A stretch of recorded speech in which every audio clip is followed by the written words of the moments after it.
quickly destroy the archaeotech engine. Nothing could be done hastily and prudently, Brother Barakiel. So answers an apothecary.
I'm in place.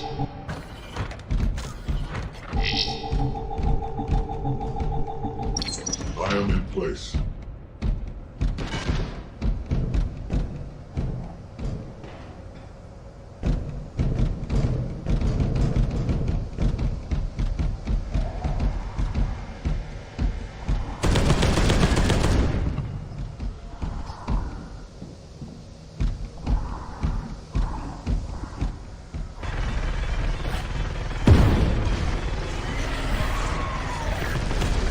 The Xenos are uncounted.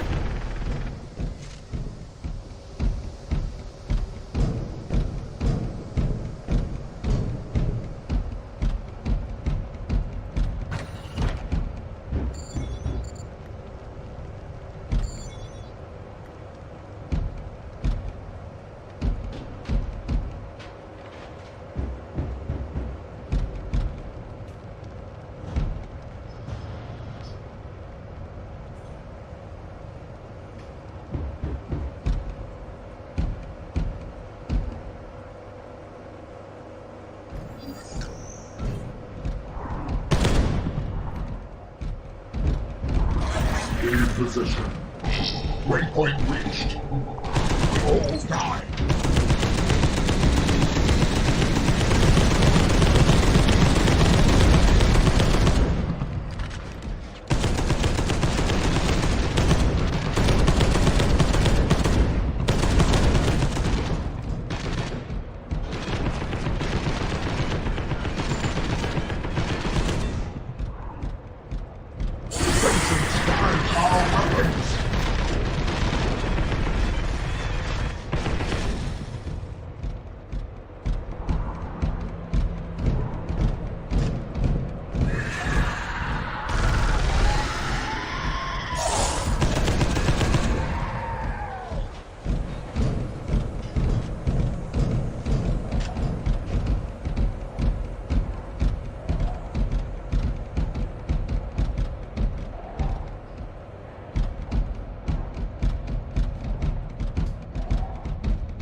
Quickly destroy the Archaeotech engine.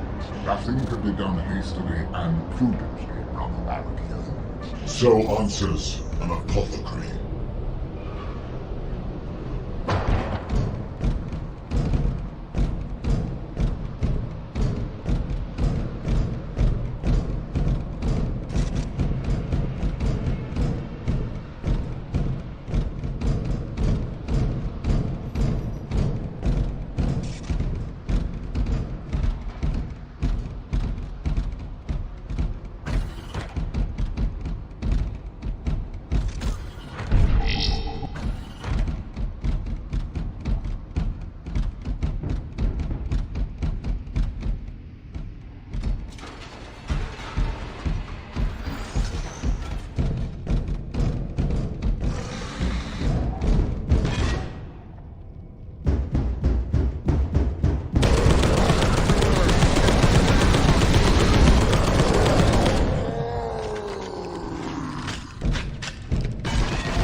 Warning!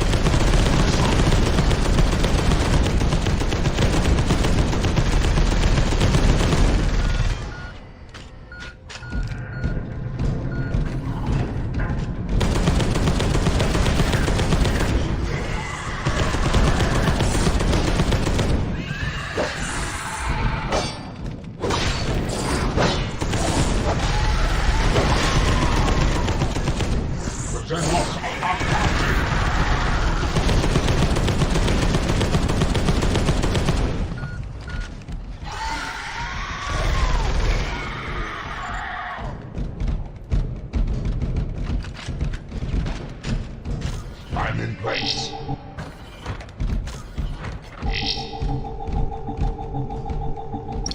I am in place.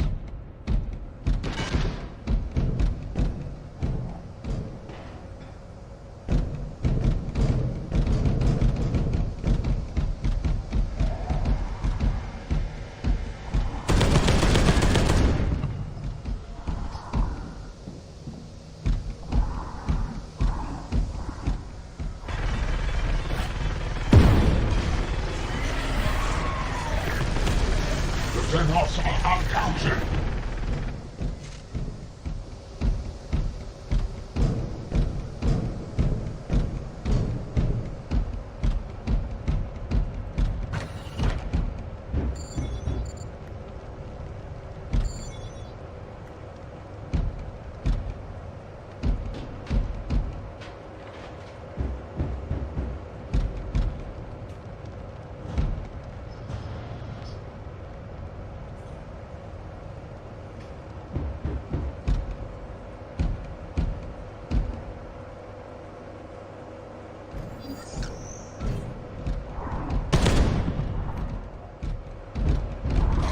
In position. Waypoint reached. All die.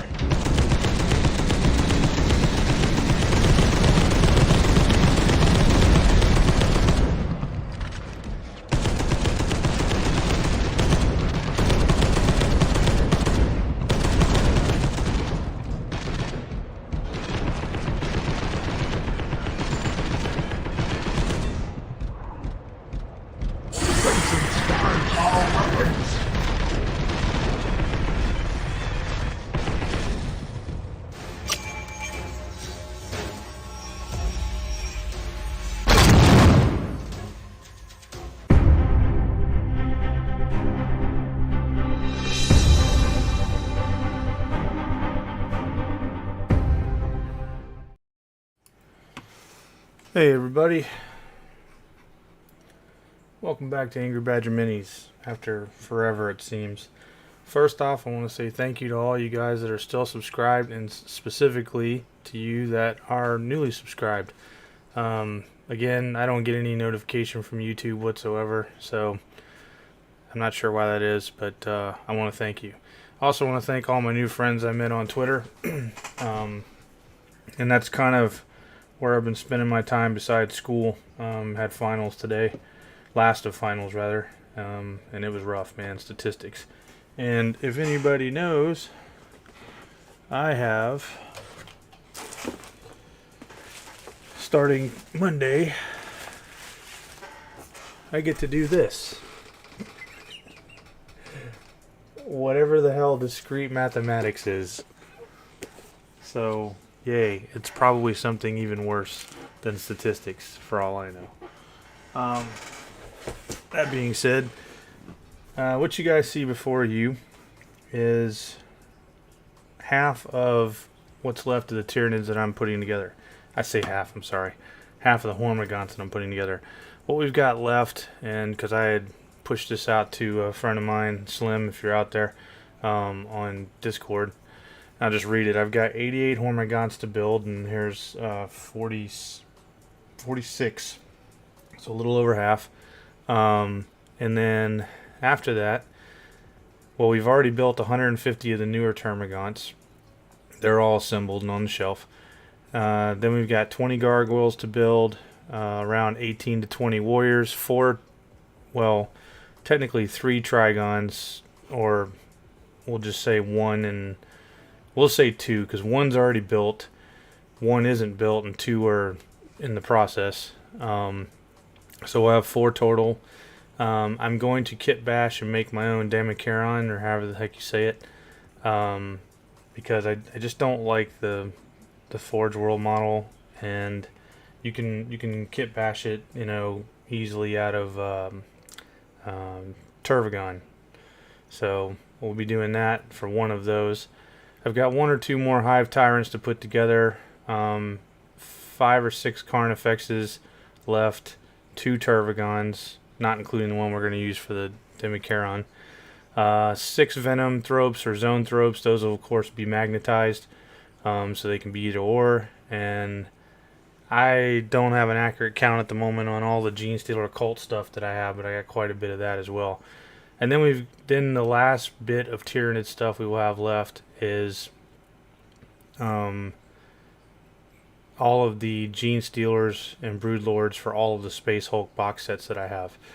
Now, obviously we can't use all those in the whole army and stuff like that, and I really don't want to. They're more Space Hulk specific. I just thought it'd be cool to have different paint schemes, different, you know, maybe representative of the different, you know, hive tendrils or what have you. If you weren't aware, and most of you probably are not, Tyranids are one of my all-time favorite armies, you know, aside from all the Space Marines and stuff. I mean, I've loved them since I learned about them. I have an entire, well, there's a video, I forget how far back, but I have an entire, you know, out of print Tyranid army that's augmented by a couple of, you know, newer, well, not newer stuff as it is right now, but some of the older, newer stuff that kind of in between, we'll say that. So anyway, I had just got through putting these together, and then I noticed that this guy right here is missing the one guy is missing the other half of his head. So, because I still have 40 some odd left to go, I found the head that we needed. I got some of this reusable, you know, Instamold stuff, and I'm about to break this out and see how well it worked out. Hopefully it did. Doesn't look too bad in there. Try to get it up here and show you guys. I know the light's not that great, but I think you can make out the eyes and the teeth and all that. And so what I'm going to do, besides not lose that piece, is we're going to use green stuff, and I'm going to put that in there and make that half to fit with him. I could use the plastic stuff, but it's just, that's all I've got right now to deal with, so I don't want to break out all that to do it. So anyway, I'm going to put these guys aside, or that guy aside, because I'm going to do that later. And I'm going to push these guys. Oh wait, before I get into that, so I don't know if I talked to you guys about this before, and you may already see, you got this box here. You may notice the silver at the bottom of them. That's because all of these including all the gene stealers that I forgot to tell you how many I have of those. I don't even remember. I'll have to recount them. But all of these are weighted down with 1/4 inch by 1 inch fender washers. Obviously, because you know most of their weight, no matter how far you put it back, is towards the front. And this is to give it just a little bit of weight to help keep it from knocking down. As you can see, it does pretty well. So I wanted to show you guys that. I buy them in boxes of 100 for whatever I need. And excuse me. So far, the only thing that I've needed to do is Hormagaunts, which I did with the OOP models as well, and the Gene Stealers, which are all done. But thankfully we got all these done. And I'm not gonna lie, between these guys and the Termagants, specifically the Termagants, man, were they a pain to put together. Just because you're trying to, you know, hold one thing at a time, or I'm sorry, 2 things at a time to get their little gun arms to, you know, line up or whatever. So, next thing I'm gonna go into, and I'm gonna be online for a while. I'm bored and I need to relax. White Dwarf, what was this again? 485 came in the mail. And as you guys know, or if you don't know, go ahead and prep your computers. Or if you're watching this later on, go ahead and prep your screenshot stuff. Whatever's in here as far as missions and, you know, cool stuff that we come across, because I have no idea what's in here. I like to put that out there for you guys so you can see, or I mean you guys can use it. Because maybe you don't have a White Dwarf subscription. Maybe it's not worth it to you, and the way GW is pricing us old guys out, I'll tell you what, I can't blame you. But it looks like we got Karn the Betrayer on the front. Really nice artwork. And then we've got, I honestly can't tell you who that Space Marine chapter is down there against some what appears to be Iron Warriors. And those Iron Warriors are stout. They look good. Although I'm not really digging the Chaos Star on there, but that's whatever. So hopefully this will work out relatively well. I'm going to try to make this as best I can for you guys. Try to keep as much glare off as we can. And we don't have to necessarily worry about light on me. We're worried about the magazine right now. I'm going to give myself a little more room here by removing this wrist thing.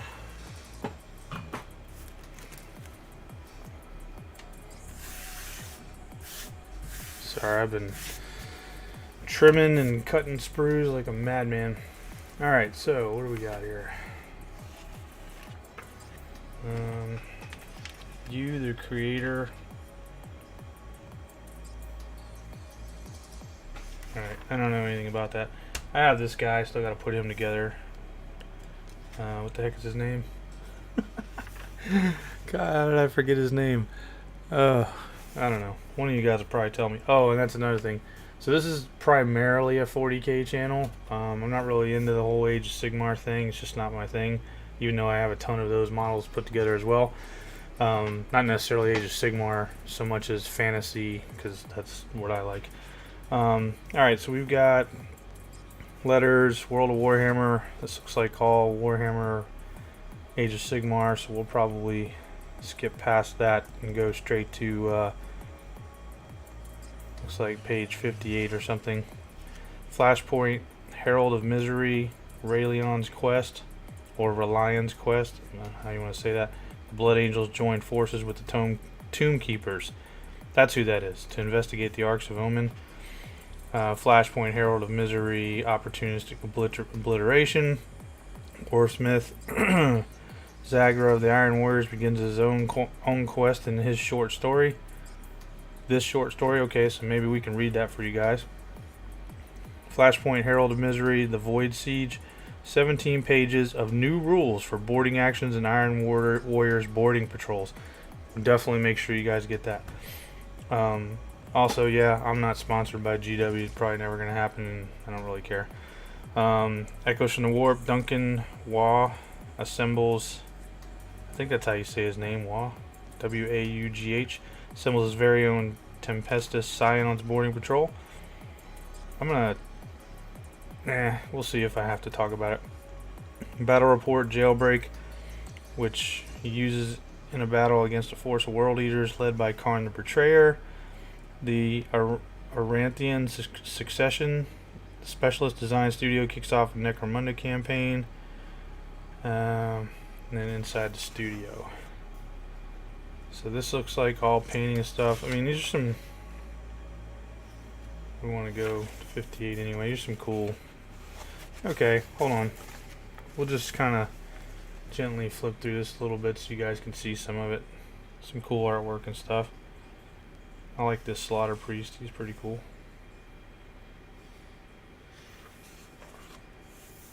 Helm's Deep. That's pretty cool.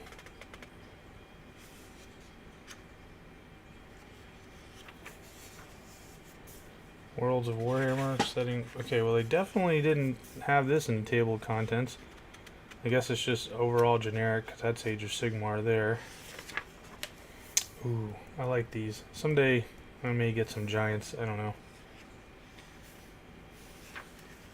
Okay, I'm not pointing a finger at anybody or trying to bash anybody, but I'm sorry, I just don't understand how the old world, if you will, or this era has blue for orcs. I just can't see them making blue. Just saying. Or yellow. I never understood that either. But it is what it is. Maybe it's kind of like Minecraft, you know, they find some blue flowers or something and they crush them up into dye or something. Some of this artwork's kind of cool.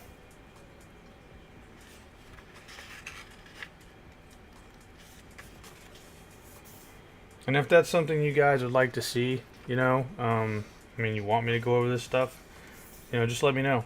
Let me know in the comments or what have you. And for those of you that did send comments that I was able to actually see, you know, because I got the little notification for that, specifically on the, oh gosh, the Magnus model building. I'm so glad that I was able to help you guys with that. I know a lot of people had problems with the head and everything, and it is kind of, or it was kind of an idiot thing to have to deal with. Well, that's a nice model.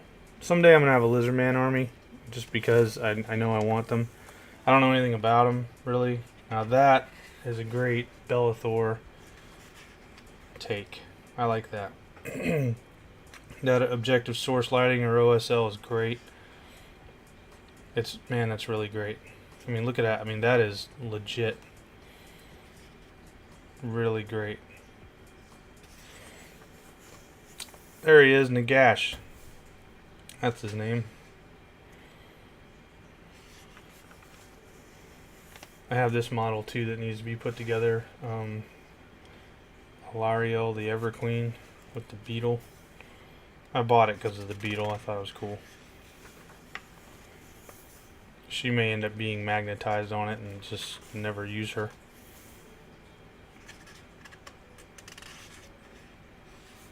This right here is giving me some Destiny vibes. The killing moon. The loon tide comes. I just can't take that very serious.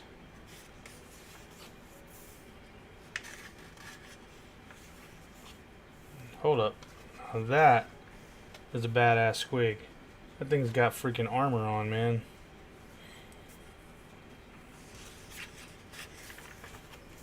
Okay.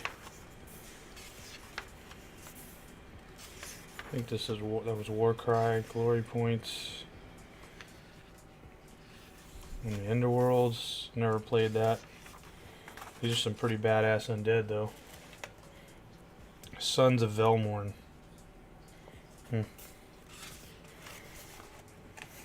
Alright. Tale of 44 Warlords. So that's like Slanesh. Something going on there. Necrons.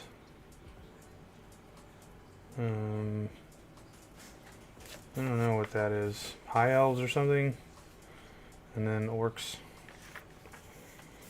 So this is... I still have this magazine. That's old. Actually, I think I have all these magazines. Yep, yep, yep. Yep. Yep, I have all those. Okay, we got some cards here. Not exactly sure what those are for. Okay, let's see here. Alright, Blood Angels, and I forgot who these guys were again. Now that's something I haven't seen before with the this new dreadnought, the hatch open like that. I didn't know that was a thing. That definitely gives the old feel, seeing that like that. Neat. Reliance or Raelion's Quest.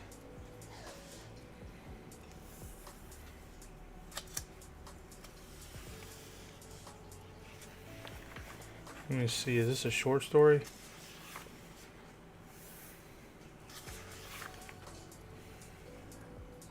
Slim _ the _ skeleton. At angry _ badger _ minis. What up? Finally getting back into it, man. Finally getting back into it. Yeah, let's see. Maybe I can read this to you guys. Not sound like a complete idiot. Let's see. While defending a cluster... the _ skeleton. How's it feel? How was finals? Dude, finals. They sucked. Yeah, it's great to be back for sure. Let's see here. While defending a cluster of Imperial worlds, Commander Dante led a boarding party onto a seemingly abandoned Ark of Omen. Within the corpse-strewn expanse of the Space Hulk known as Night Terror, the Blood Angels discovered mysteries beyond anything they had expected. Dante led this? Few loyalists had boarded an Ark of Omen. Of those, almost all who had survived the experience had been too busy fighting for their lives to learn much. Commander Dante's forces were thus offered a unique opportunity when they found Night Terror reduced to a drifting charnel house, with even its most monstrous denizens banished or driven into the depths. Even as Dante puzzled over the slaughtered heretics and the otherworldly foliage sprouting amongst them, his librarians found the Ark's captive warp portal. This shimmering disk of empiric energies was caged by an elaborate mechanism at the heart of a vaulted chamber. Organotechnic control shrines surrounded it. Cadaverous statues flanked a rune-inscribed ramp leading up to the portal's maw. From the distribution of slain cultists and blood-spraying patterns, the Blood Angels could tell many heretics had died defending the portal, but the device had not been employed to summon reinforcements to the fight. After performing Sorry, I got a glare here. Divinations they could, the librarians declared that this portal was intended to receive some artifact and transport it elsewhere. Such a conclusion tallied with the scant reports of strange prizes seized by Bale fleets and spirited away to the Arks of Omen. Yet this only raised more unsettling questions. What linked these peculiar arcana? Surely even the servants of chaos were not insane enough to steal lumps of bedrock, broken machines, and time-worn statues without greater purpose. The captive portals must be intended to transport the strange prizes, but to where? Did they all go to the same place? And most maddening and ominous of all, to what end? Perhaps it was some spark of his Primarch's prescience stirring in his blood, or his great experience speaking. Whatever the case, Commander Dante knew that the answers to these questions were vital. Thus, even as he took up the quest to discover more about the mysterious force that had depopulated Night Terror, the chapter master assigned several strike forces to a different mission, each led by a librarian and borne aboard swift sword-class frigates. These warrior bands were charged with discovering the secrets of the warp portals aboard the Arks of Omen and through them. the dark secrets behind the artifacts being seized by the Bale fleets.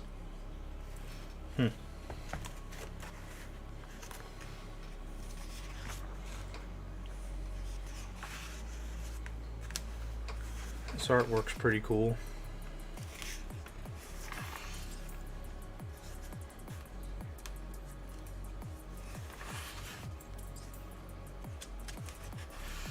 Okay, so here you go, guys. Make sure you I'm gonna hold this up the best I can. So make sure you get your screenshots ready so you can get all these rules and stuff like that.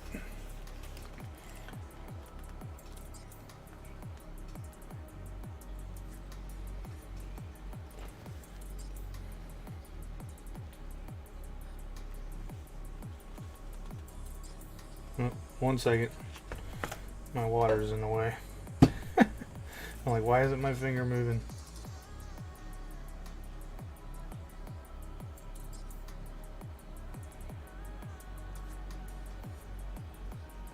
Okay.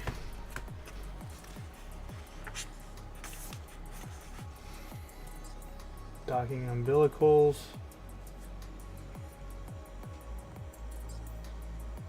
Oops. And then these are, I don't know if it's just because you can add these to your, it's just a set of cards, so if you guys wanted to screenshot that and print them out, they're all the same. Skeleton. Kurzillet. No, you stupid robot, it's fire. This is the back side. Alright. Slim_the_ skeleton. Ha ha ha. Void Siege Games. So again, so you can screenshot and you guys have these missions. Again, if you're new to the channel, I try to do what I can to share what I have. Especially since I don't have anybody to play games with at the moment.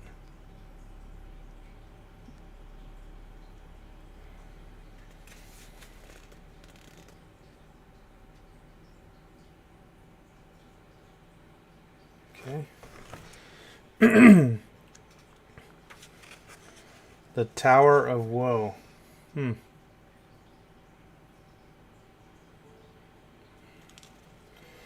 Okay, this one, gonna have to do it in 2 parts.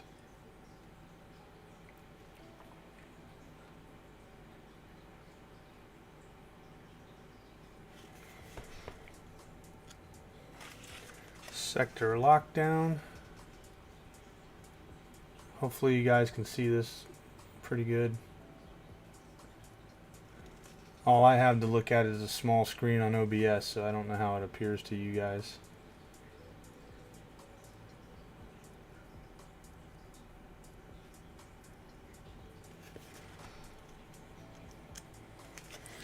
Backbreaker Assault.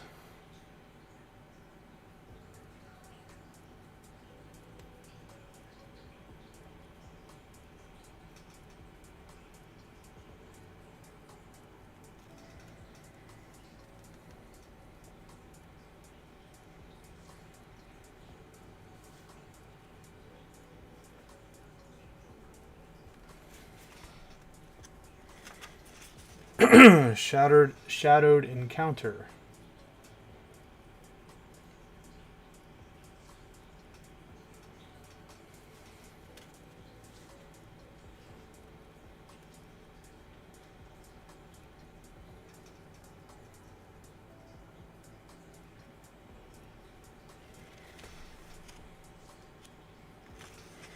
Blurred Battle Lines.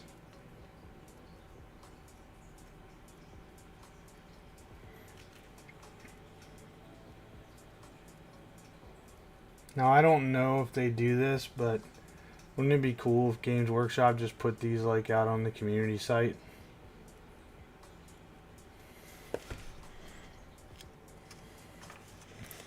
Violent Rupture.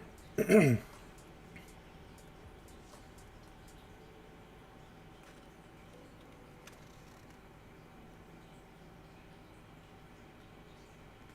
like that bolter setup.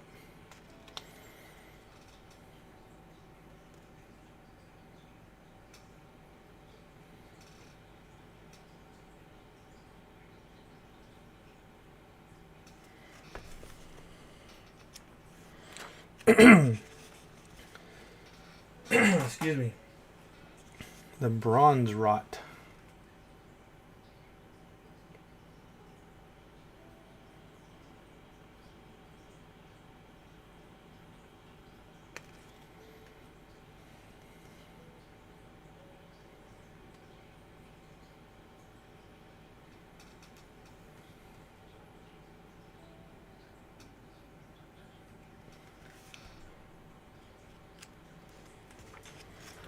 All right.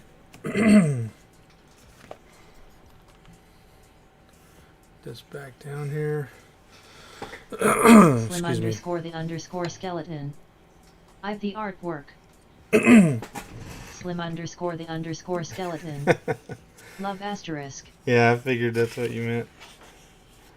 Okay, echoes from the warp, assembling the boarding patrol.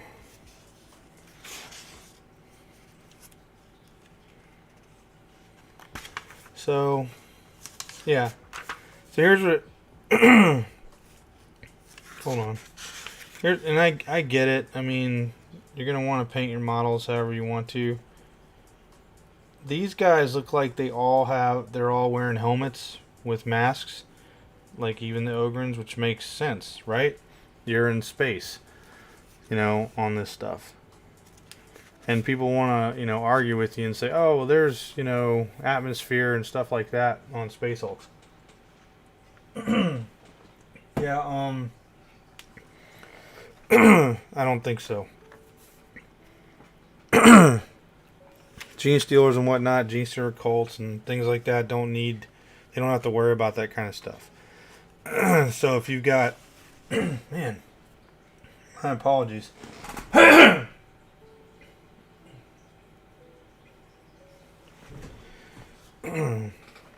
Thinking my new toothpaste does not agree with me. Anyway, if you looked at the Adeptus, our BDs or our bites, however the heck you want to say it, they got guys with no freaking masks at all, not hanging off of them or anything like that. So anyway, it doesn't make much sense to me. And for those of you that play this stuff, you know, I mean, hats off to you if you're enjoying it. Slim You know, it's your underscore the game. underscore skeleton.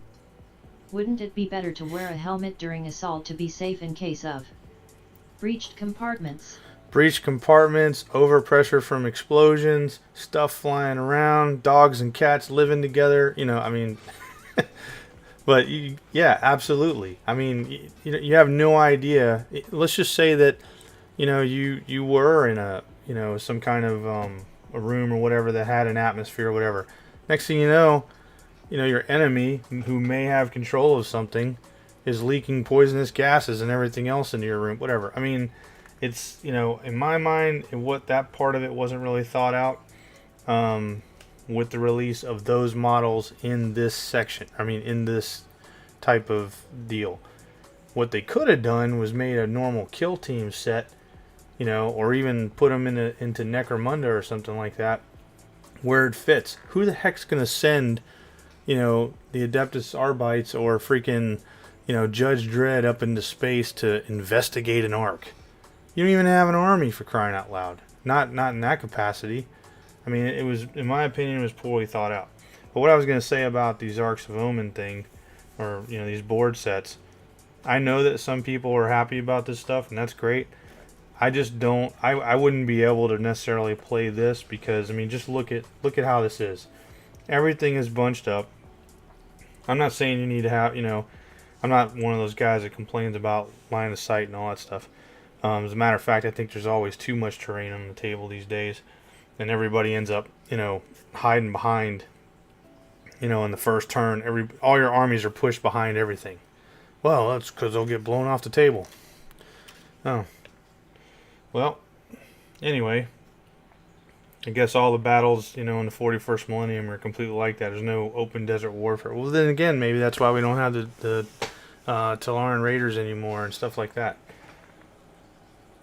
Alright, anyway, I'm over here running my mouth about nothing. I don't have this new Karn Betrayer model. I have the old out-of-print one.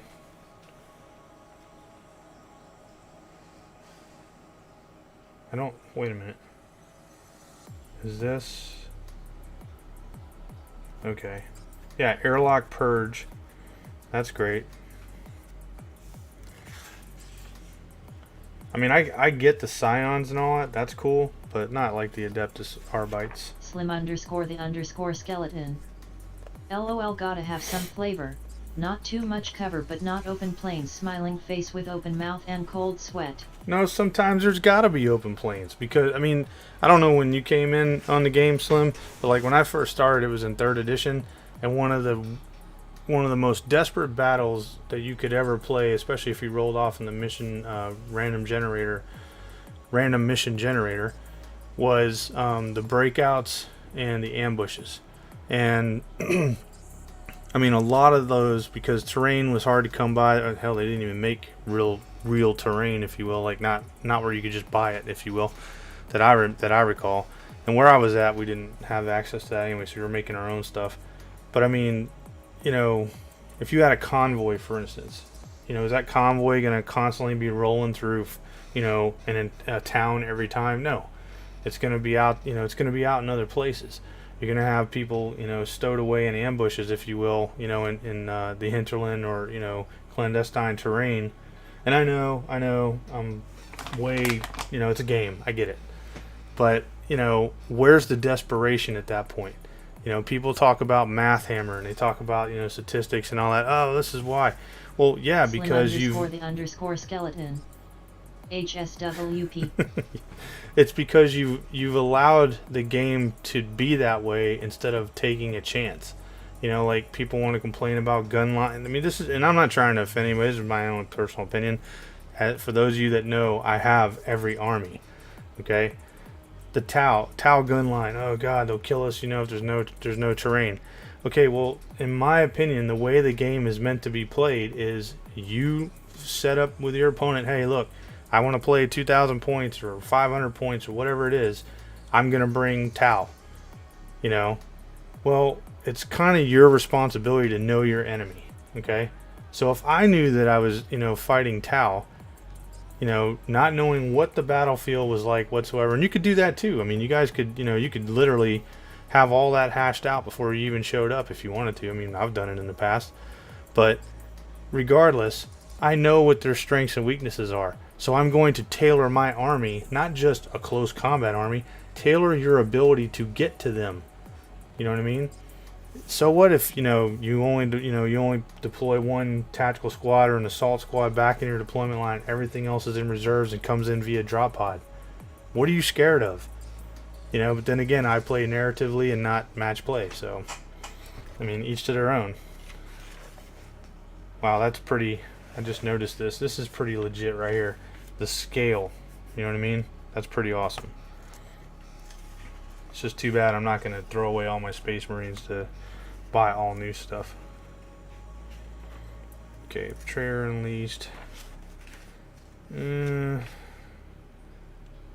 looks like... Is this cardboard? It is. This is a cardboard floor, isn't it? Interesting.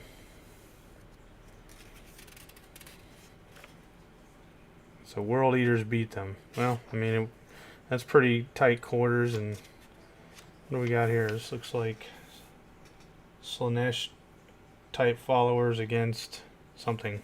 It's in Necromunda. I didn't know that there was a Slanesh type cult. I mean gang. Slim underscore the underscore skeleton. Slanesh. Slanesh. Huh. That's pretty cool. Slim underscore the underscore skeleton. Power repair. My robot voice is stupid. It's purple flames.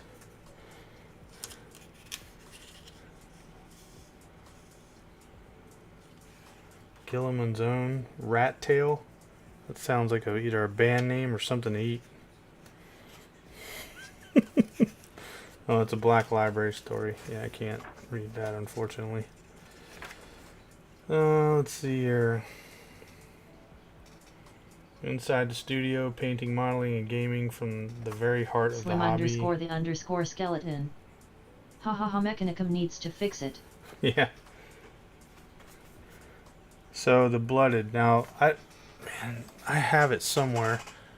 It's I think it's from the old Eye of Terror graphic novels or whatever, but they had a comic strip about the blooded. It was pretty cool. For those of you, I don't know how they're doing this here or what they're saying about it. Hold on. I've been working on the blooded kill team from Kill Team Morok. I painted my renegades in the same color scheme,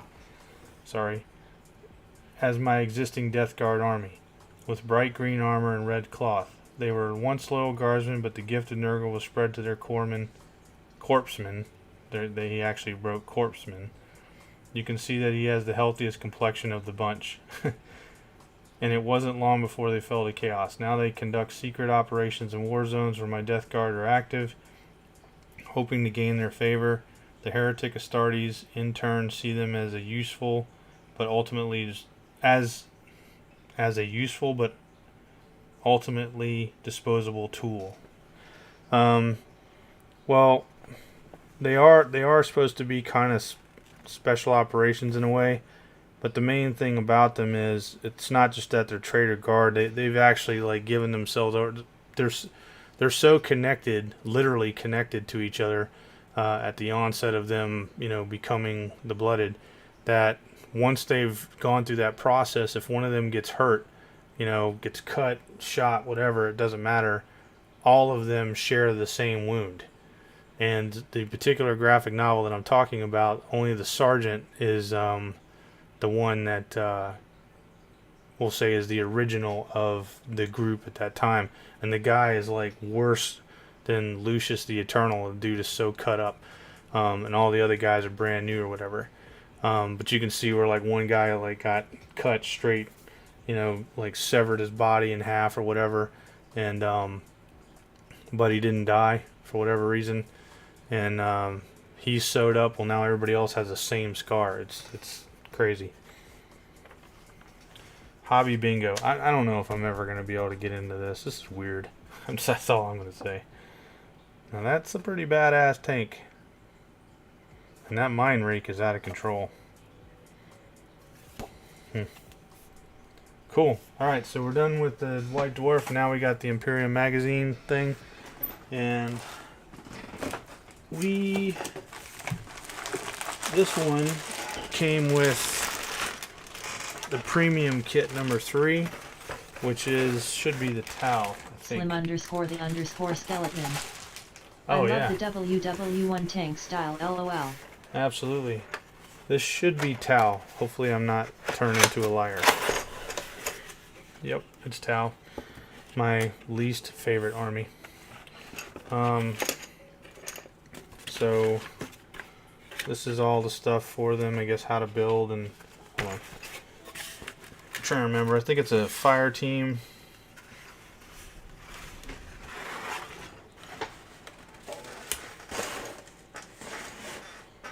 So I'll have to pause my Tyranids and put them together real quick. Underscore skeleton. You don't like blue commie booba? Not really. So we've got the Cadre Fireblade. We've got a Fire Warrior Strike Team. Sorry, you guys probably can't see that. That'll give me a few more. Slim underscore the underscore skeleton. LOL smirking face. We got an XV-25 or XV-25 stealth battle suits with M5-7 marker drone, homing beacon, burst cannons, and fusion blaster. And I guess that's all that's in this thing. I mean, it's not a huge box set or anything. It never was supposed to be.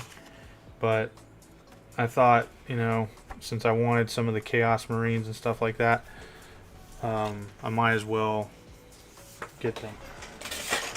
So now to the regular magazine portion.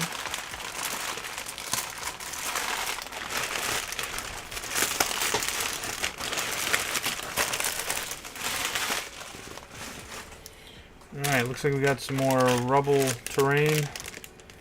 As if I need any more. So this is issue 48 with the rubble terrain. This is issue 49 with what appears to be, it says 10 miniatures with this issue. Adeptus Sororitas. So it looks like we got 2 Repentias, an Arcoflagellant, a... Why the heck Slim can I remember underscore what the that's underscore called? skeleton. Wait, this is a magazine? Yeah, so here I'll come back to that. Issue 50 with some Necrons, and issue 51 with some paints. So, well, yeah. So the way this is Imperium magazine, the whole there's 80 issues. Although I did read something where somebody said there might be 90, and I wrote them about it, but they never got back to me. And like right now, let me bring one of these down. Oops. You get, if you buy the whole subscription, you get 4 of these binders. Well, you will, I mean, I still have one to go. And then you have the magazine. Each one of these is a magazine. And as you can see, anywhere from $6.95 to this one is $13.95 each. Slim underscore the underscore skeleton. My local game store sells magazines. Wonder if they are like these. It should be. The only thing is, and I'm going to tell you right now, if you're in it for the models, you're going to save a lot of money. Okay. I think on average, if you were to buy all of it, I'm trying to remember, I think it cost me about $850 for the entire subscription. But the amount of models you get, you save about $800. Something along those lines. It's a lot of models. You're going to have an entire Necron army. You're going to have Primaris, Adeptus Sororitas, Scutari, Gilliman's going to be in there, and a bunch of terrain. Pipes, walls, the big, I have a bunch of them. I had a bunch of them already, but the big generator looking thing with the big ass skull on it. Let's see what we got here so I can show you. Oh, what I was going to say was, if you're doing it for the magazine portion, the only thing that's really of worth to you, especially if you've been around the hobby, I mean, I collect everything, so that's just, so it's all worth it to me. But they have all of the rules for 9th edition. By the time you get done, all the rules will be there. But then by the time this is done, 10th edition will probably be out and those rules will be obsolete. Slim underscore the underscore skeleton. But there's story stuff in there. There's data sheets and things like that, all of which will be subject to change. But you know, I wanted all the models, and it was the greatest way to beef up some of my stuff. So yeah, if we're looking at this, we've got, you know, some rubble terrain. And what's great about these for me is that, especially these floor pieces, I can make molds of this stuff and literally make as many as I want. So I'm sure they weren't planning on that. Alright, so this is cool. We got Dark Angels on the front here, the Dark Angels chapter. So this one, hold on, let me switch over here. So we've got, and at the top of each of these pages, you'll see they have different colors and different things that they say, and that's how you would sort them out in the binders. But you're gonna have a lot of paper, I'll put it that way. Mission roster, Sons of the Lion, and that's a badass picture right there, man. That is badass.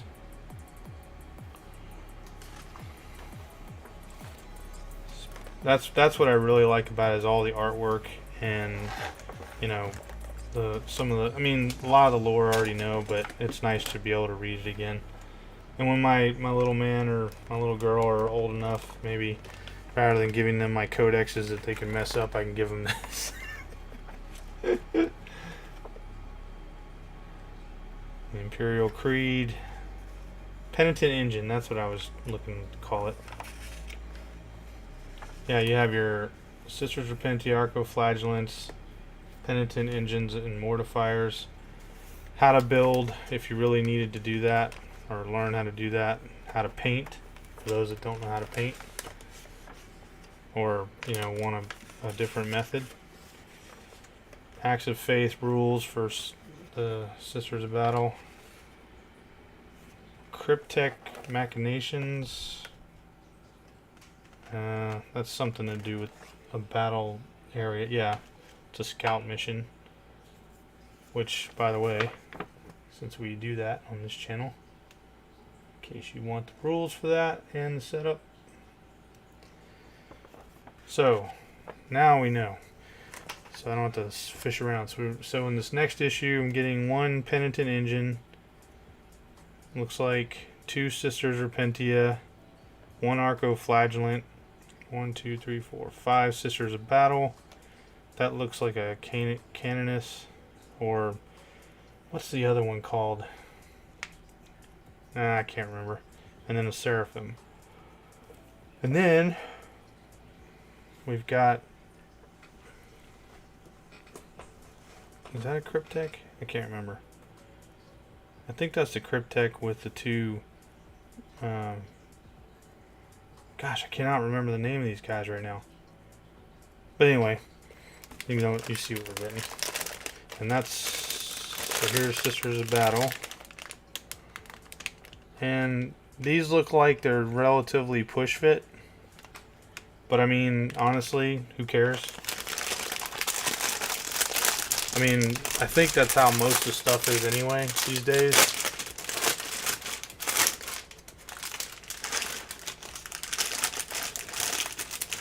But I mean, think about it. For $13.95, you're getting all these models.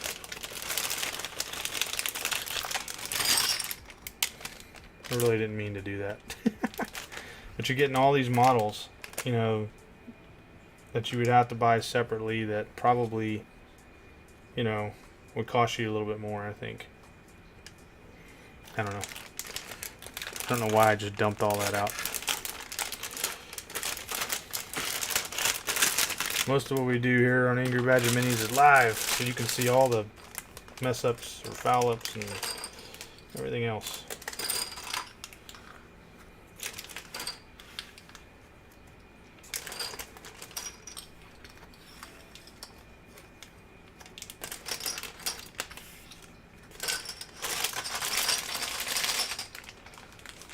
It's like Connect 4. Alright, what do we got here? Necron Royal Court. It's got to be a Cryptek. It's got to be.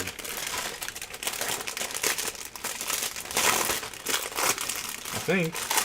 Or a Pyromancer? I mean, not Pyromancer. Or what's the one I'm looking for? Scorp Lord, Destroyer.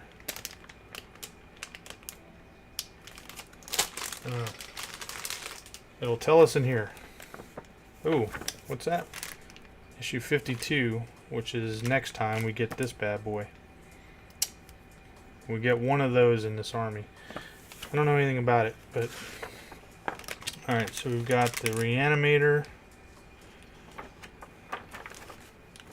Some more stuff on Sisters of Battle. That's some badass artwork right there.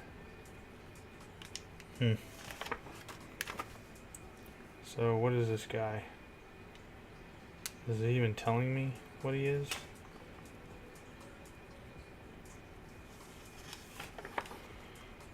Okay, so we got the Scorpek Lord,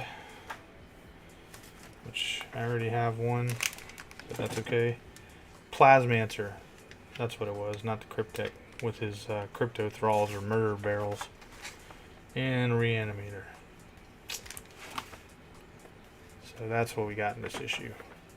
And then getting past all the build stuff and the paint stuff, you've got the data sheets or whatever for the Canoptic Reanimator, which if you were not aware, because I didn't know this until I saw somebody's battle report, the, gosh, what's that thing called? The Doomstalker maybe? Or the, I don't know, it looks like one of these reanimators, but it's got a gun on the top, and it's actually a lot bigger than this thing is, like taller. So unfortunately I was not able to kit bash and make that, you know, be what that is. Alright, here we go. Scout mission for you guys. Raise the Destroyer Lord.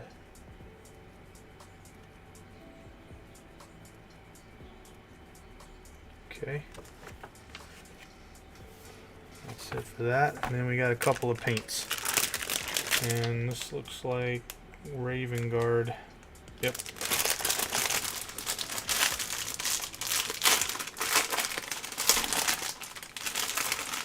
Yeah, you get a bunch of paints too. In the beginning of the subscription, you got some, you know, a few models and stuff. The underscore skeleton. Raven Guard are so cool. Yep, we got Dawnstone and a layer of pallid witch flesh. Whatever the hell that is. That'll go into my collection of 1 million paints. Okay, so there appears to be a story in this one. Now, if you guys remember the last Imperium magazine video, it said a story and there was no story. I emailed them about that and of course I got no answer. Scorpic Lord, Plasmancer, now you tell me. Crypto Thralls, Raven Guard, the Sons of Korax, War in the Scrap Heap, and I believe that is the story. We'll come back to that in a second. Scorpic Lord data sheet, Plasmancer data sheet. So I guess if you bought these separately, Crypto Thralls data sheet, you might, and you didn't have this information, you might be a little upset that you bought the models and then didn't have the stuff. But then again, there's Wahapedia and stuff like that. So, oh, here's a scout mission, another scout mission. Hold on. Apparently, my mail person doesn't like Warhammer. I want to bend all my stuff up.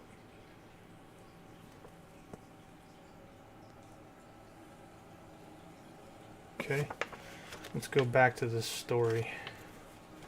See what they have to say. War in the Scrap Heap.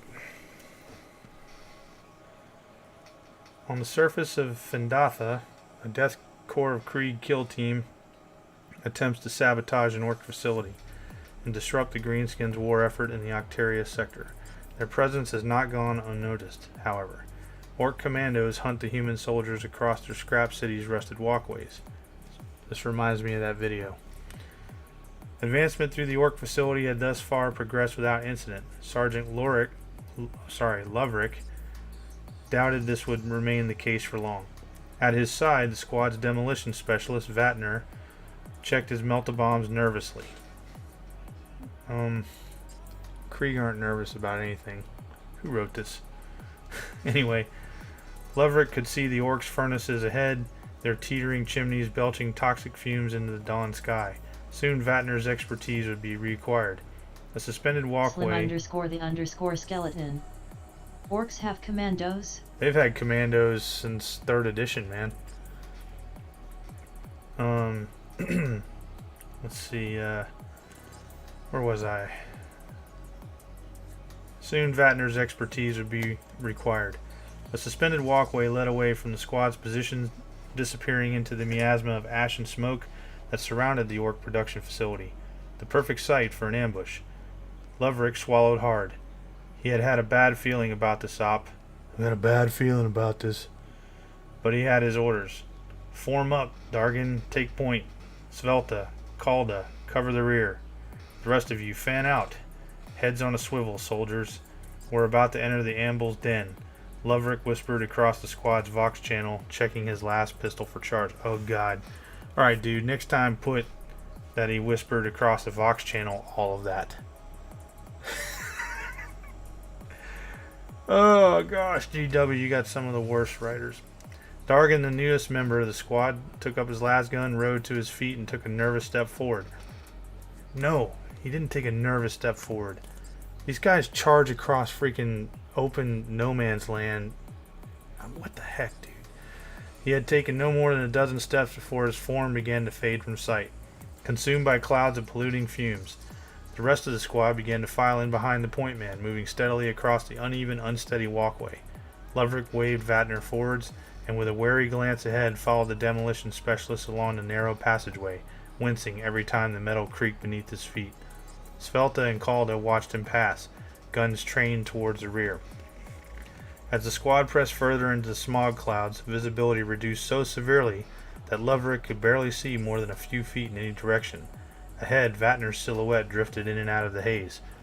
Ahead, the walkway opened out into a wide expanse covered in discarded scrap metal and the fractured remains of vehicles.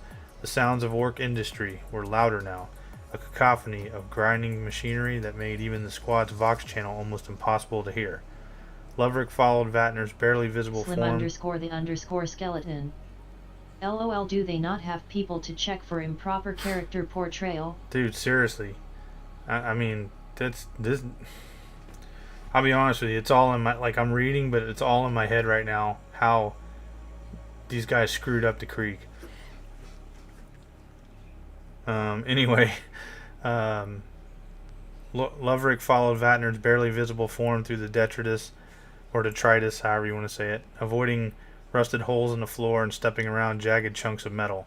As he negotiated a barricade wrapped in rusting barbed wire, a shot rang out from the darkness. No more than 10 paces ahead, Vatner stumbled backwards, a spray of blood emerging from the back of his trench coat as he fell, helmet slamming into the steel floor. For a second, Loverick stood transfixed, watching Vatner's blood pool around his body. Only Svelta's cry shook the sergeant from his panic state. God! Dude! Krieg, don't panic! Oh my gosh, dude. Greenskin ambush, return fire, he bellowed, his cries drowned beneath a hail of orc gunfire. _the_skeleton. Dude. Smiling face with open mouth and tightly closed eyes. I'm hit, exclaimed Dargan, his voice thick with pain and shock.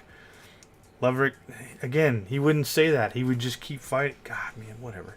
Loverick drew his las pistol and whirled around to see the muscular form of a greenskin emerging from the shadows. Clad all in black, the assailant clutched a pistol in one colossal fist and a massive crude axe in the other. The orc's face was obscured by a pair of goggles, the lenses of which glowed bright green. Bright green? For a commando? What the hell? It snarled as it leapt towards him, spittle flying from a maw filled with broken teeth. Loverick leveled this pistol and fired once. A bolt of red light shot from the barrel of his gun and pierced the right lens of the foe's goggles, burning a neat hole through the beast's skull. It stumbled forwards, propelled by its own momentum. The sergeant stood aside as the greenskin crashed to the floor, still twitching in its death throes. There was no time to celebrate the kill. More of the creatures pressed forward, emerging from the shadows to strike with cruel daggers. Unlike the orcs he had encountered before, these creatures did not bellow nor scream and barely contained rage as they struck, but remained eerily silent, picking off their targets with discipline and precision uncharacteristic of their race. Loverick's soldiers were sons and daughters of Krieg. However, they would not retreat even in the face of certain death. They won't retreat, but they're scared and weary and nervous, right? Loverick reached Slim down and _the_skeleton. LOL by Odin's beard. oh God. Loverick reached down and grabbed Vatner's trench coat, dragging the dead soldier's body to cover. As he worked to retrieve the devices, a barrage of heavy slugs peppered the ground around him. You mean the catwalk? More camouflage orcs had taken positions above and had begun firing in his direction. Glancing to one side, Loverick's eyes came to rest upon the orc power unit, its smoke-blackened mass covered with crude iconography and blasphemous greenskin scrawlings. He reached for his Vox unit and yelled above the din of combat. "I'll set the charges, cover me!" he exclaimed, drawing his power sword from its scabbard and activating the power switch. A volley of las fire rang out from the shadows. distracting the orcs and forcing them into cover. Making use of the distraction, Loverick rose from his hiding place and dashed towards the generator. 2 more bulky orcs moved to block his path, only to be peppered with a hail of lasgun fire. 1 fell under the barrage, weapons falling from lifeless hands as it crashed to the floor. The remaining foe weathered the storm, moving to block Loverick's path and swinging at him with its crude weapons. The foe had the advantage of size and strength, yet Loverick hurled himself forward regardless. Ducking under a sweeping cleaver, he thrust with the tip of his power sword into the orc's flank. It grunted in surprise as the weapon pierced its flesh and lashed out with a meaty hand, striking Loverick in the side of the head. The force of the blow knocked him from his feet. He came to rest at the foot of the generator, vision blurred, blood trickling down the inside of his gas mask. Right, because when he yelled, they were able to hear that, not over the Vox. The melta charges he had been carrying rolled free, coming to rest at the base of the generator. Loverick dragged himself forward, fingers grasping desperately for the explosive devices. The cries of his soldiers echoed across his Vox receiver as they were cut down by the orcs. As he reached for the bombs, a heavy boot descended, pinning him in place, and he heard a rough, gravelly voice bark in his ear. "I don't think so, Umi." Okay, that was dumb. I'm gonna tell you right now, that was dumb. That was so stupid. My God. Learn who your freaking audience is and learn who the damn people are you're selling. Oh, wow. That sucks. Anyway. Alright, so we got our mold here. Before we get into any of this other building these other Hormagaunts. Sorry, we tend to move kind of fast here unless you guys have something to ask or talk about. Not that I have somewhere to Slim be. _the_skeleton. I've read fanfiction more faithful. I hear you. Slim _the_skeleton. LOL. No, I'm with you. I mean, that was horrible. That was dumb. Really dumb. I will tell you that this green stuff here is probably at least 12 years old. Gotta be. I'm just now opening it. Slim _the_skeleton.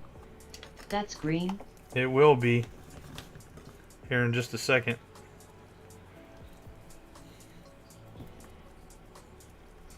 This is kind of a yellow. I don't need a lot. I just need what I need.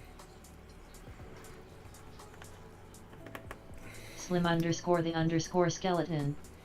LOL had me thinking one of us was colorblind. Not me. Have you ever used green stuff before?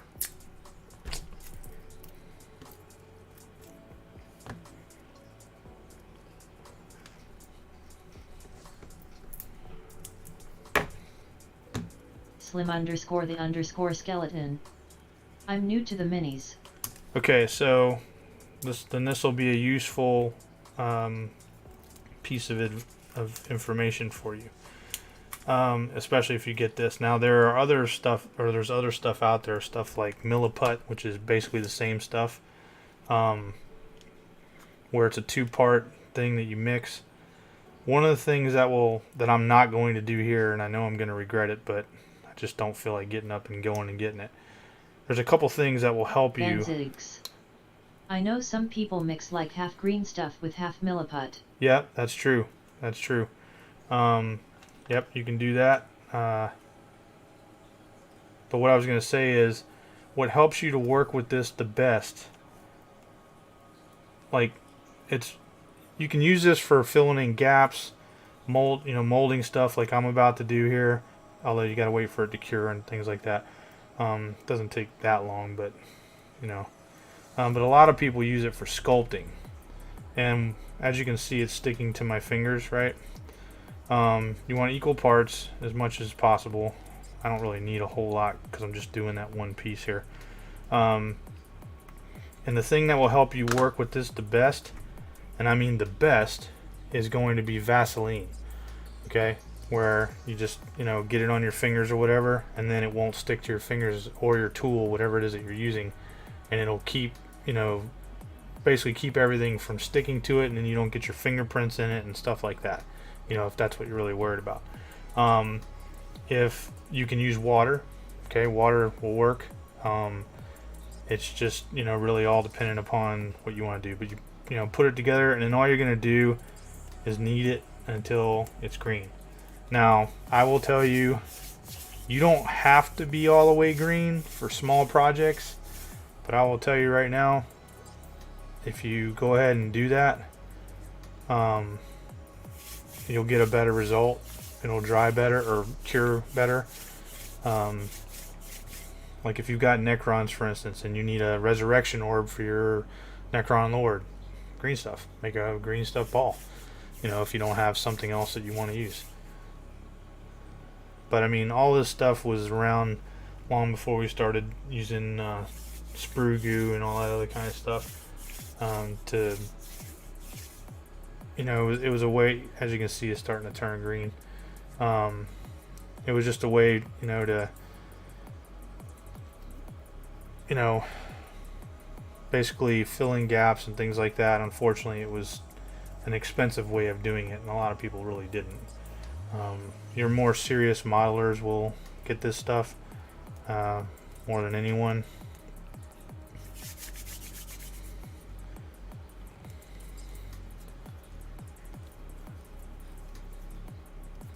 But you can make, you know, anything from sculpting your own models to capes to tendrils to, you know, like I said, I needed this half of the face that we lost somewhere over the years so that I can, you know, have the other half to this face right here for this Hormigaunt, because it'd be a shame to have to, you know, not have what I need. Got magnets floating around everywhere. I guess I could have worse problems, right?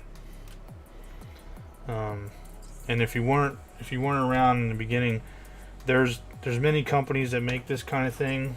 It's Instamold, and all you do is throw it in hot water, and I mean, you can cut it and do whatever you need to, and you can make as much of this stuff. I mean, you know, reuse it as many times as you want. If you guys take a look at the Scarab video that I have with all those little gypsum scarabs that I made, all of those were made from this. Just kept churning them out. Well, most of them were made that way. Not the official ones, of course.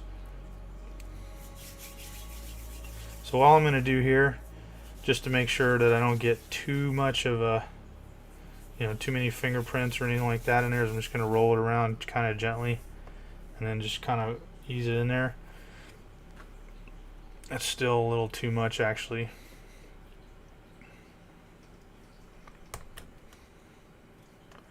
This piece is going to be really small. And you can sand this stuff down and all that, but I mean, I'd really rather not have to do that. I'm going to try half.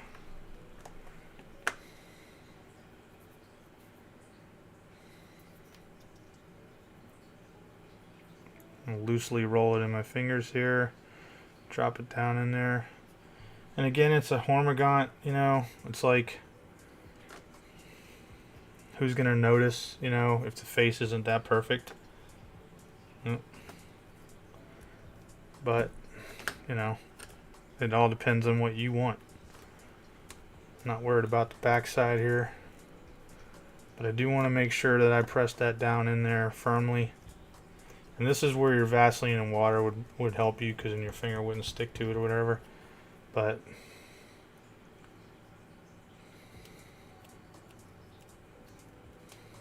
and I'm just taking a look through this a little bit just to see if it did in fact take, and it looks like it did, because I've got quite a bit of shadow there. And then all I'm going to do is just let that, you know, let that cure, and then when it's done, I'll take it out, trim it out, glue it to this side, and then this guy will be all fixed. And again, for those of you also that missed the beginning of the channel, these are all my Hormigaunts and Gene Stealers are weighted down with these. quarter inch by 1 inch fender washers to give them some weight, so that way they don't, get, it takes a little bit to knock them over.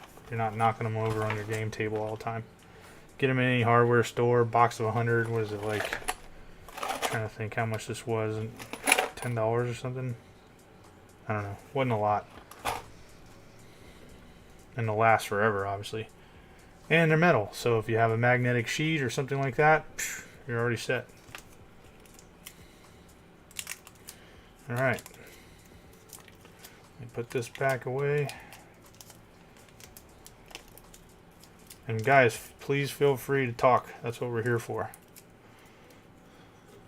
Shoot the shit. Freaking talk some shit. Start an argument. Don't call it Angry Badger Minis for nothing.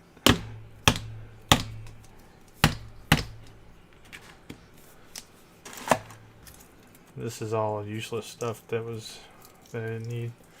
This, however, I need an actual resurrection orb. I talked about that, but I actually need one. This one might be too big though. It looks kind of big. We'll cut that in half.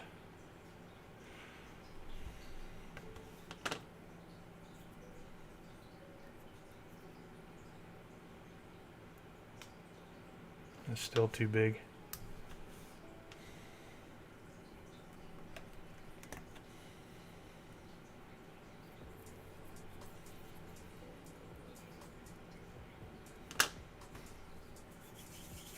Slim_the_skeleton. Is the Space Army better than the Space Marines? There is no Face Space with Army. stuck out tongue and winking eye. There is no Space Army. They didn't make it.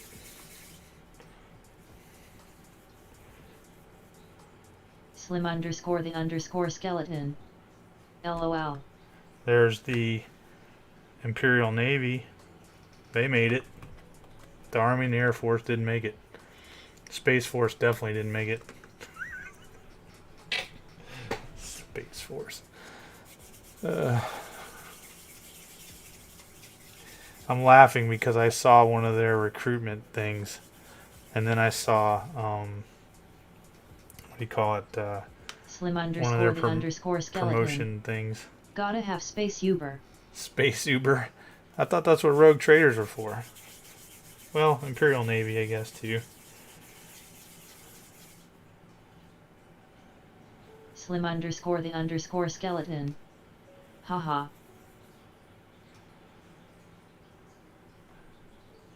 Alright, so there. Well, hold on. That one's not quite round. There we go. So now I've got 4 resurrection orbs. Or something else that I might need. Objective piece. Cannonballs for what do they call it? The Empire for fantasy, whatever. Dwarves. Whatever we need them for. Hold on. Accidentally squashed that one a little bit.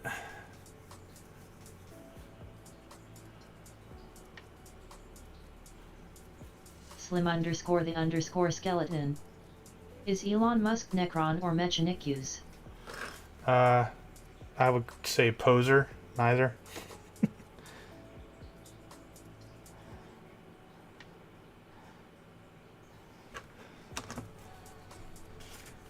Okay, so Slim_the_skeleton. XD Dayam. there is the rest of the Hormagaunts. There should be, let's see here, 1, 2, 3, 4, 5, 6, 7, 8, 9, 10. There's 40 left here. Ugh, boy. 40. 40. Oh, let me show. Do you guys know what Pez candy is? You guys know what that is? It's something that I've loved since I was a kid. Just never really had a lot of it. And it's probably for good reason. But I want to show you just how Slim underscore the underscore skeleton. Yeah, that's the old people candy. Old people candy. What are you talking about? What does that mean? Old people don't buy little mermaids and things like that. You know, that comes out of their head and stuff. Anyway, Amazon is a dangerous tool. Okay? It's dangerous. It's dangerous for everyone on this planet. It's dangerous for their wallets Slim because underscore the underscore skeleton. Because you don't.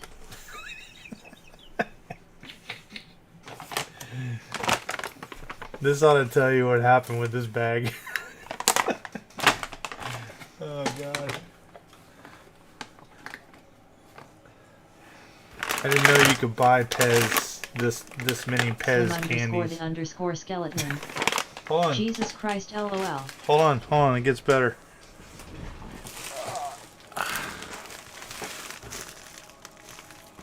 It's an entire Slim giant bag. The underscore skeleton. Candy crack. Well, now you know I get my models done. No, I just got all this stuff in the mail, like, Van oh wow. Ziggs. I did eat that bag in Need a week, Pez didn't I? dispenser of that diabetes man for that.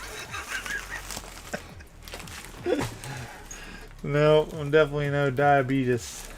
Slim underscore the underscore skeleton. Diabetes. I don't think my robot's going to be able to do it. So in celebration, I'm going to eat this.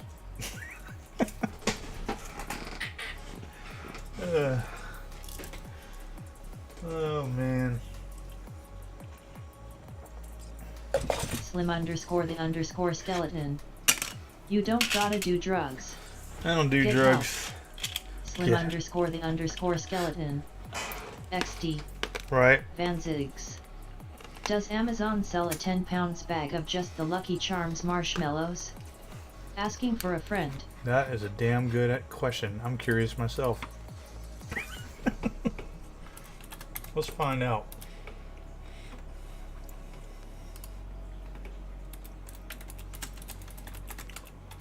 Slim underscore the underscore skeleton. Oh, LOL, yes, dare they you do. to snort crushed up Pez. Here's a half-pound Sarah's Candy Factory, probably because you can get this on ice cream. Here's a 3-pound bag.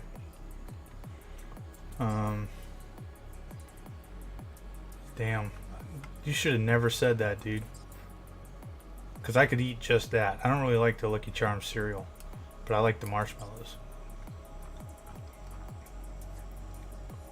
1-pound bag, 2-pound bag.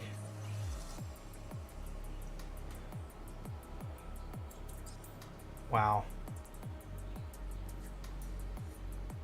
2.5-pound jar. That's legit. Van Ziggs. Now I'd have to experiment, putting the marshmallows in other cereals. Yep. Slim underscore the underscore skeleton. Lucky Charms is amazing like unfrosted Pop-Tarts. Take that back.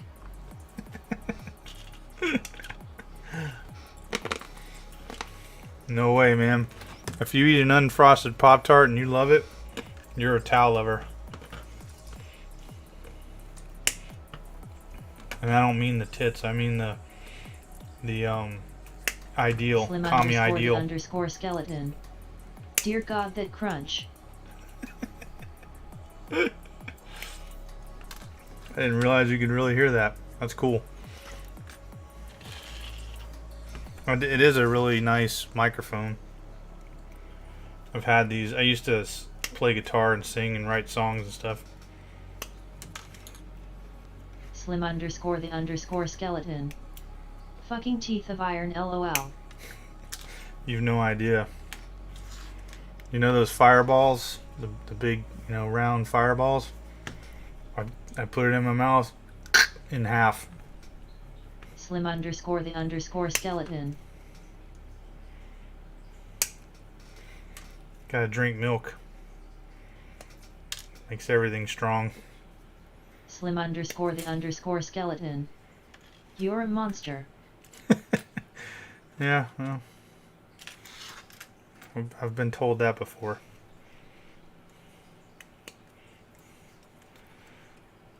It happens. So, my fellow band brother Slim of Twitter. underscore the underscore skeleton. Loudly crying face, I'm lactose intolerant. Well, let's see. What could you use in cereal that wasn't milk?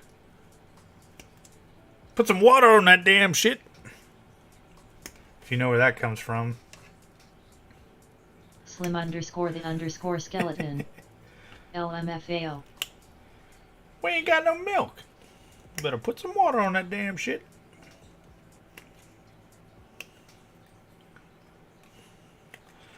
This is the other reason why I hadn't just jumped on. Is because of, you know, this is kind of, for some people, is, you know, me doing this part right here is kind of boring. And I get that. Slim underscore the underscore skeleton. I'm on like day 1 of my 7-day ban. This sucks. Yeah. I don't even know what day I'm on. I'll be honest with you though, I'm kind of glad that it happened because Slim underscore the underscore skeleton. The fun part is you talking to us. Well, I'm all about that. What the? Oh, because it's up, man. I was about to say, damn it, I'm missing another half of a head. And I forgot I took it off to make the mold. There's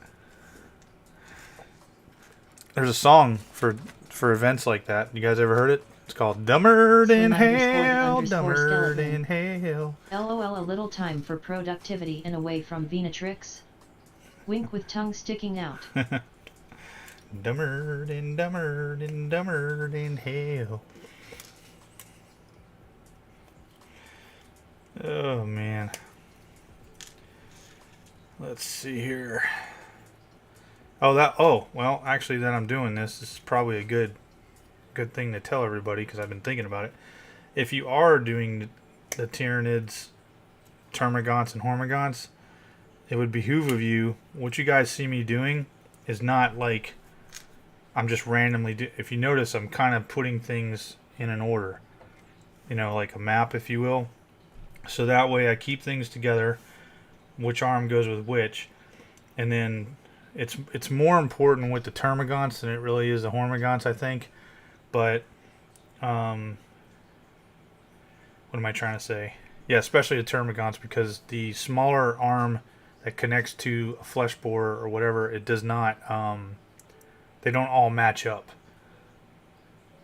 You'll have the arms all weird. It just won't work.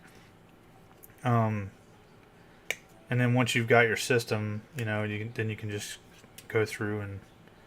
But what I do, I'm not gonna sit here. I mean, I literally cut them. I do about 40 at a time.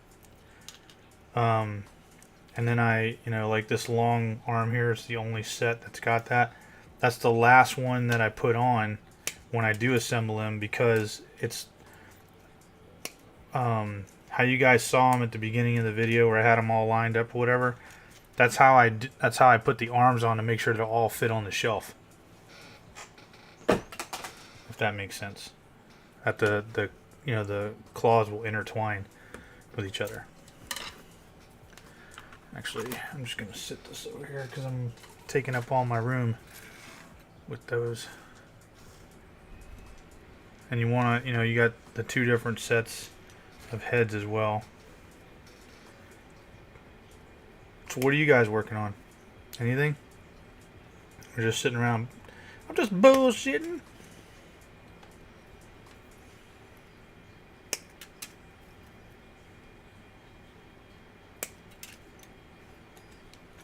Oh, you know what? Here's something I can talk about. This just kind of popped in my head. So Slim underscore the underscore skeleton. I just got home from riding the bikes. Lucky bastard. So Outer Circle, and I listened to some of it. I didn't have time to listen to all of Slim it. the underscore skeleton. LOLY. Because I haven't been able to ride in a while, man. Too busy with school and stuff. You guys know the Outer Circle channel? That guy? I like listening to him. I'm subscribed to him and stuff. I mean, I got nothing against the dude, really. But Did I just put his feet over there? Hold on. Slim underscore the Yes, I did, underscore right there. skeleton. Outer circle. Yeah, it's he's another like kind of lore GW channel. Watches what GW does and reports on it and stuff like that. It's called The Outer Circle. It's been around a long time, real long time, as far as I know. And what I'm about to say is I don't want to bash him or anything. And Slim, you may remember this a little bit from Twitter, this argument, if you were involved in, I can't remember, or saw what I was dealing with. Damn, I did it again. See, that's why you want to have these parts like that.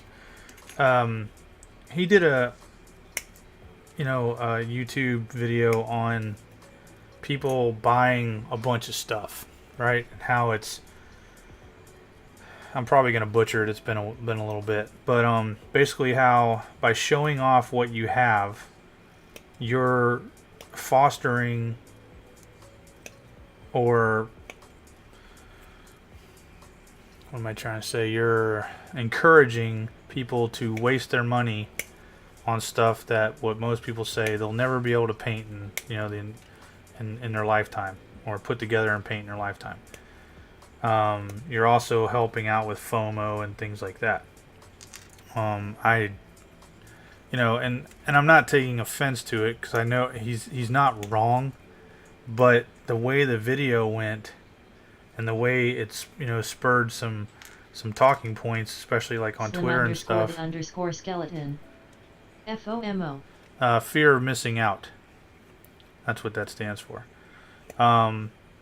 Like how Games Workshop does all Slim the time. Underscore the underscore skeleton. And they're like, hey, this limited edition, or limited time thing or whatever, And so everybody rushes to try to buy it. And most times scalpers get it and GW doesn't care, and then you end up paying a shit ton of money for it on eBay. But anyway, yeah, he was going on and on about this and basically bashing people that were showing all of their stuff. And I'm saying that I didn't take it personal, because I know and I understand where he's coming from, and he's not wrong to a point. But what he did not include, if I wanted to take it personal, I guess I could. You just look at, all the stuff that I have. But, unless you've watched the video and paid attention, you don't know the story behind it. It just looks like I'm this guy trying to do like all these other people, when in fact, hell, my YouTube channel hasn't been around for, more than maybe a year. And, I bought all that stuff, literally decades ago. And, most of it. And, while I was, in the military and stuff, things I wanted to do and wanted to get into. And, I'm at the point now that unless it's something I really want, I'm not buying anything. I don't need anything. And I hope to get into 3D printing one day and make my own damn sci-fi models and stuff like that. Or I'll just print other people's stuff if I need new stuff. But and I've gotten really Slim good. Underscore the underscore skeleton. Sounds like he's lumping innocent people in with bad actors. Well, and again, let me make sure that I'm clear on this. I'm not saying he did that on purpose. I'm just saying that it's like you could tell that in his, and maybe this is just his character. I don't know. I don't listen to him all the time, so again, I'm playing devil's advocate here. I could be completely wrong. But the way his voice was, he was sincerely agitated and about the whole thing. And my God, I guarantee you, when I do my update video, once I've got everything how I want it as far as the stuff put together, I'm not kidding. I have thousands of models that still need to be put together, and that's not including terrain. You know what I mean? And it's not a bragging point. It's not, oh, look at all my money, that I have and stuff like that. I'm not a rich dude. I just bought stuff over the years. And, it wasn't, 2 decades ago, I wasn't thinking, oh yeah, I'm going to have a YouTube channel and I'm going to show all this stuff. And I'm going to wait 20 years and do a YouTube channel. You know what I mean? But, you know, like for me, I like to walk downstairs into my little, we'll call it mini museum, and look at everything. Even though it's not all painted, I've got two small painted armies. Slim_the_skeleton. That's fair. It's Yeah. your piece. I just, you know, but you know, and again, I'm not harping on this dude because again, he was correct in what he was saying. But what ended up happening, like everything these days, because people have no critical thinking skills, is they go on these tirades and stuff, you know, on Twitter and everywhere else, jumping on the bandwagon of the, you know, the topic of discussion, doing the exact same thing, but it's all with malice. And so I jumped into this conversation and I said, well, you know, just so, you know, we're aware, you know, I mean, not everybody's like that. You know, you have to understand that, you know, some people spent time, you know, myself, for instance, and I was very cordial about it. I wasn't like, you know, a dick or anything. But of course, you know, again, we got a bunch of spoiled ass children on fucking Twitter and shit. And that's exactly what, you know, immediately the person who posted was like, well, obviously this isn't about you. And I'm just like, God, we can't even speak to one another in a civil manner anymore. You know what I mean? So that's where I was kind of going with this. That something as trivial as that could, you know, cause these things to happen. I mean, it just, and then of course, it was a girl, I believe, on Twitter, as much as her avatar lets on, who knows. But then all of a sudden, all the little white knights came out of left field. You know, look, man, you know, you don't understand. You know, obviously this isn't about you, and quit being a dick. You know, you're the only dick in here, and blah blah. And I'm just like, man, if you guys met me in real life, you'd never say that to my face. But it is what it is.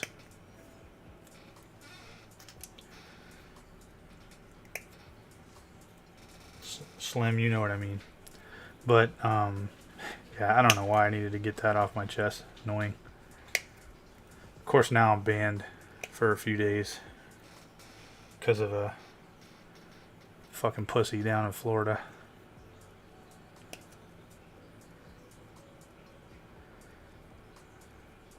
And I'm saying all this stuff, guys. I'm not sponsored by anybody or anything. So. Skeleton. LOL, the text really ruins the ability to communicate. It does. Well, I mean, but here's the other thing. Like, I don't know if you guys ever watched Slim_the_skeleton. Yeah, he blocked me today, I think. Yeah, he's a pussy. If you guys ever watch Man on the Street videos, you know, like when they talk to people, you know, like trying to see how smart they are, you know, I mean, like asking this one girl, you know, literally, you know, what country was the American Revolution fought in? And she's like, Cuba. I mean, that's where we're at. You know, the average person's a fucking idiot. I mean, it's crazy. And then, you know, like one channel I dearly love, I'll probably never, you know, participate per se, but LOL, I'll attest to that. yeah. You know, I like to listen to Northern Exile, if you guys know who that guy is. If you don't, if you're new to the hobby, I encourage you. He does a Hobby Nightmares channel. It's not all like, you know, bad stuff, whatever. And he used to be a Games Workshop manager and employee. So he's got some really good stuff on that. And he's all about helping people, you know, with if they've got, you know, mental, you know, depression and stuff like that. Because I guess he had it or something like that. And, you know, it just occurred to me. This is going right into what I'm talking about. I'm not trying to ride his coattails on my channel by talking about him. I'm just, you know, but that's where we're at. We can't have a discussion without somebody going, oh, you only brought that guy up because of this or whatever. Skeleton. I'd be depressed working for GW too. Well, he definitely shows, or, you know, talks about the insides of it all. I mean, I know that if I ever worked for GW, it would be a hobby job, to the point that if, you know, somebody was like, oh, you know, you're not making this quota, or you're not, you know, what does he call it? ISPs or something like that. I forget what it's called. He just recently talked about it in a video that I watched. And they're like, you know, you're going to get fired. I'd be like, all right, man, well, peace. I'm out. You know, I mean, I don't know that I could work retail, honestly, the way that they do things. But it's, I also know I wouldn't want to do it anyway. I mean, there was a time, I'm not going to lie, this was like, what year was this? 98, that I thought I was going to get out of the Marine Corps, and, you know, I thought, well, man, you know, I like this stuff, I like this hobby, maybe I can go work for them. Sent my resume in. Slim_the_skeleton. LOL, you also seem to care about the property being properly depicted. I do. I mean, I do. But I sent my resume in, and it was in, you know, in Texas or whatever, because I figured that's where, you know, I mean, I was married at the time, and I figured that's where I would want to be, and because her family was there and all that stuff, and it would work out, you know. She's getting what she wants to be around her family, and I'm getting what I want to hang out in the hobby. Well, they were more than happy. I mean, I just applied for like the retail thing, but I mean, I put, you know, my whole resume in there. _the_skeleton. So you might end up like Henry Cavill. No, that ain't gonna happen, dude. That dude is legit friggin' a good dude as far as, you know, understanding the politics of everything and playing the role. And while I understand and I could do it when I need to, it's, to me, it's being disingenuous. And I'm not, and for you haters out there, I'm not talking shit about Cavill. Jesus Christ. But see, again, that's where we are. You can't say anything these days without somebody going, "Oh, that motherfucker," you know what I mean? And it's, you just cannot have conversations with people. They don't know how to talk to one another. I mean, it's just ridiculous. But yeah, so I sent my resume and stuff, and I get a call back. I shit you not. Slim_the_skeleton. LOL, you have to give the disclaimer first. Yeah, fuck all that. Yeah, I got a call back like literally the next day in the morning, and they were like, yeah, we'd like to talk to you about your resume. I'm like, okay, cool. And they said, yeah, well, you know, where are you living right now? And I said, well, I'm actually on leave from Okinawa, Japan, you know, here in Georgia. And they're like, well, we would pay to move you to Texas and open up a new store there with your, you know, your background. You know, not, I mean, yes, I told them what I did and all that stuff, but it was more about the small unit leadership and things like that. You know, so I wasn't even I mean, I was going to go straight to being a manager of a brand new store. And I was like, wait a minute, you know, am I ready for that? And I don't know, it was just one of those things that, you know, I was excited, but at the same time I was kind of hesitant. And I said, yeah, you know, what's the next steps? And they're like, oh, well, you know, we'll give you a call in another week or so. And I said, oh, well, that's going to be a problem because I won't be here. I'll be back in Okinawa, Japan. And they're like, well, you know, and of course the internet and email was, you know, relatively new at the time. And so they were like, well, you know, can we keep in touch, this and that? And I said, yeah, sure. Well, I never heard from them. I'm sure, you know, obviously it wouldn't make any sense to do it. Skeleton. That's big, without easing into the role. Yeah, I mean, I'm not saying I couldn't have done it. It's just, you know, that's kind of, in my way, you're kind of setting someone up for failure, especially when you don't know what they, you know, what their expectations are. And, you know, but I mean, don't get me wrong. I mean, I had a very impressive resume. I also, trying to think, the one thing that stuck out to them was that stint of recruiting that I had to do. And when you go to, this is something a lot of people don't know about recruiters, military recruiters in general. Everybody has to, well, I mean, not has to do that, but everybody has to do what we call a B billet, okay? Which means you go drill instructor or drill sergeant, recruiting duty, or embassy or some other kind of duty, depending on what branch of service you're in. It's only a 3-year tour. It's not, you know, like your job, except for those 3 years. But before you can even go, like you can go to they'll send you to school, right? And you go to San Diego, where the school's at, and it's not like a Marine Corps school or a military school. It's a legit civilian marketing school. Like, that's what you're there for, to learn civilian marketing. Not anything to do with the military at all.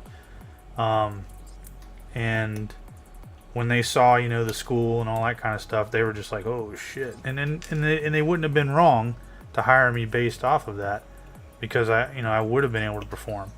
But that, and I just don't quit. But it's just not, you know, I think I was more excited than I should have been, and I knew in my heart that I only applied out of curiosity, not like genuine desire to be there, if that makes sense.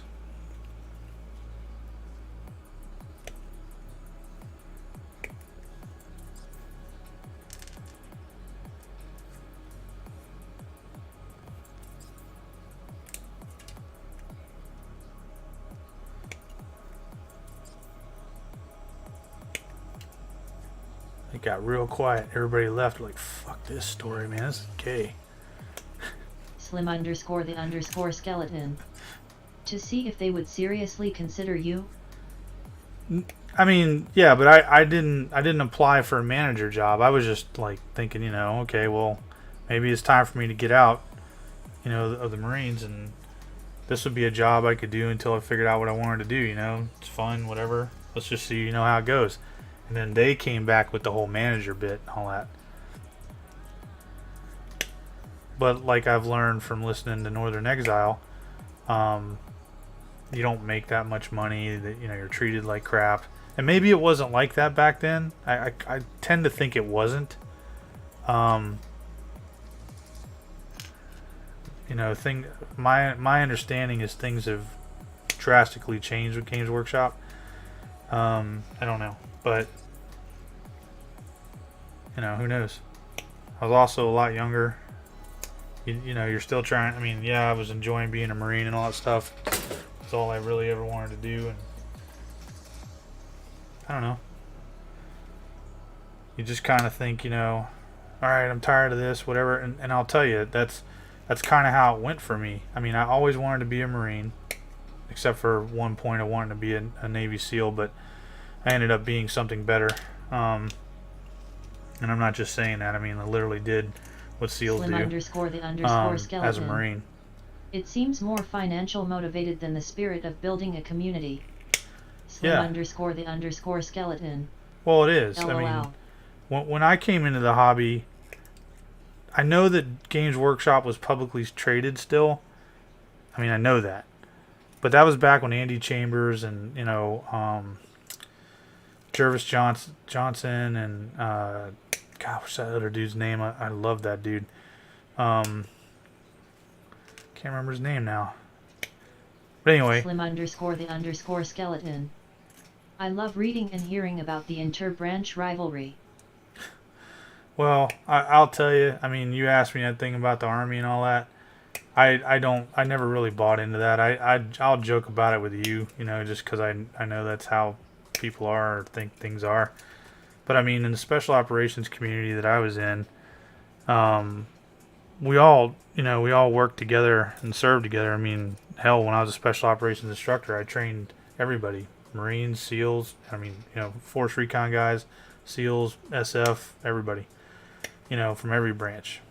And it's all fun, you know, and good, I guess. I just never really got into it because a lot of my buddies, you know, especially in SF, I mean, I've worked with them a very long time, and we're really close friends. And none of them, nobody really thinks like that. That's kind of it's like when I went to jump school at Fort Benning. Slim_the_skeleton.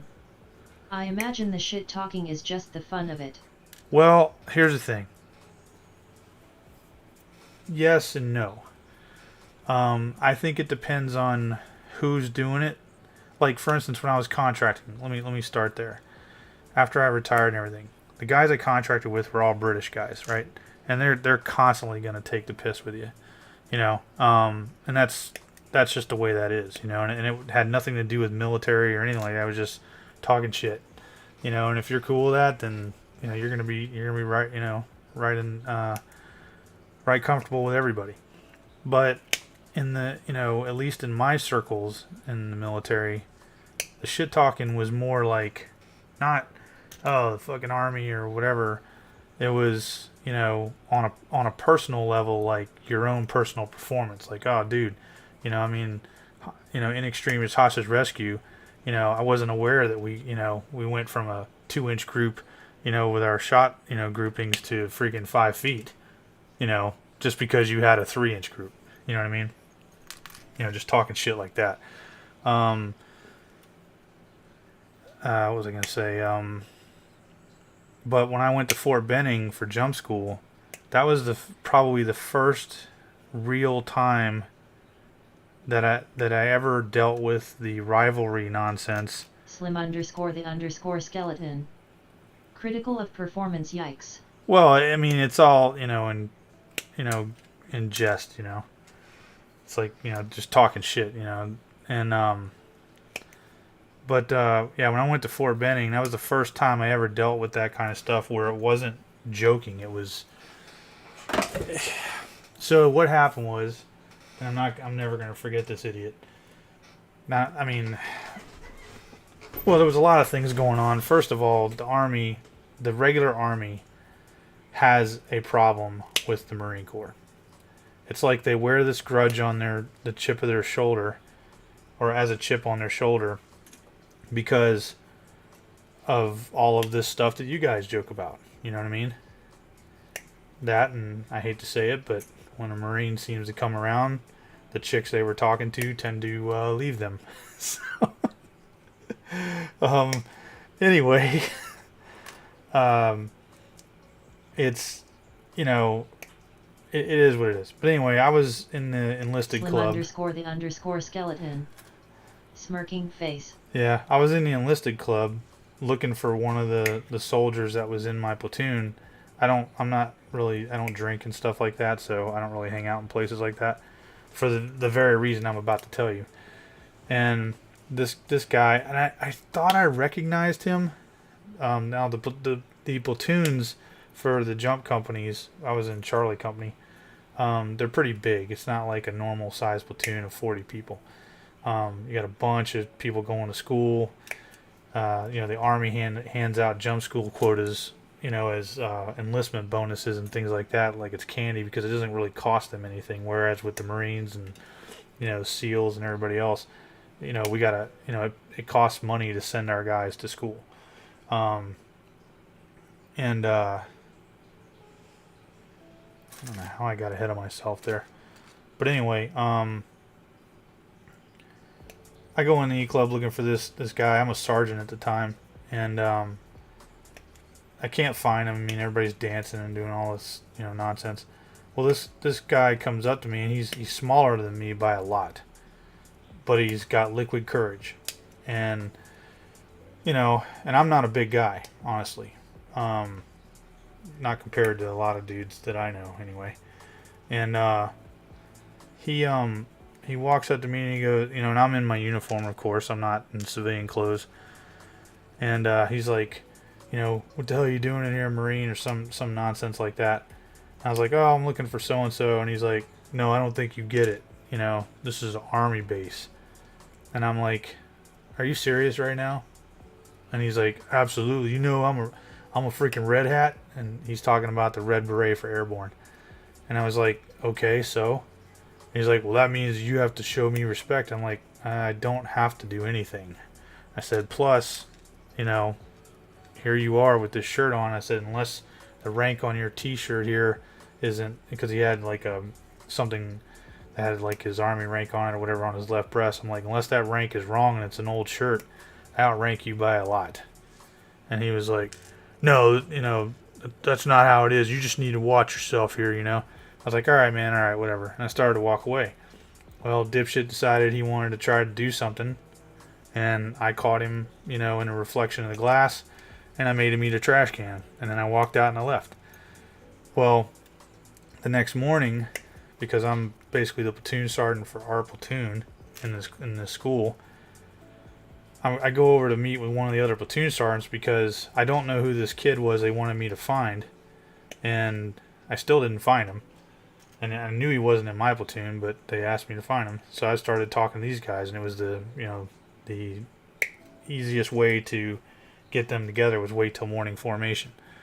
Well, as I go over to his platoon, lo and behold, here's dipshit in the front rank, the same guy, and he's a student just like me. He's not a red hat. He's not airborne qualified or anything, but he is a private, and I'm a sergeant.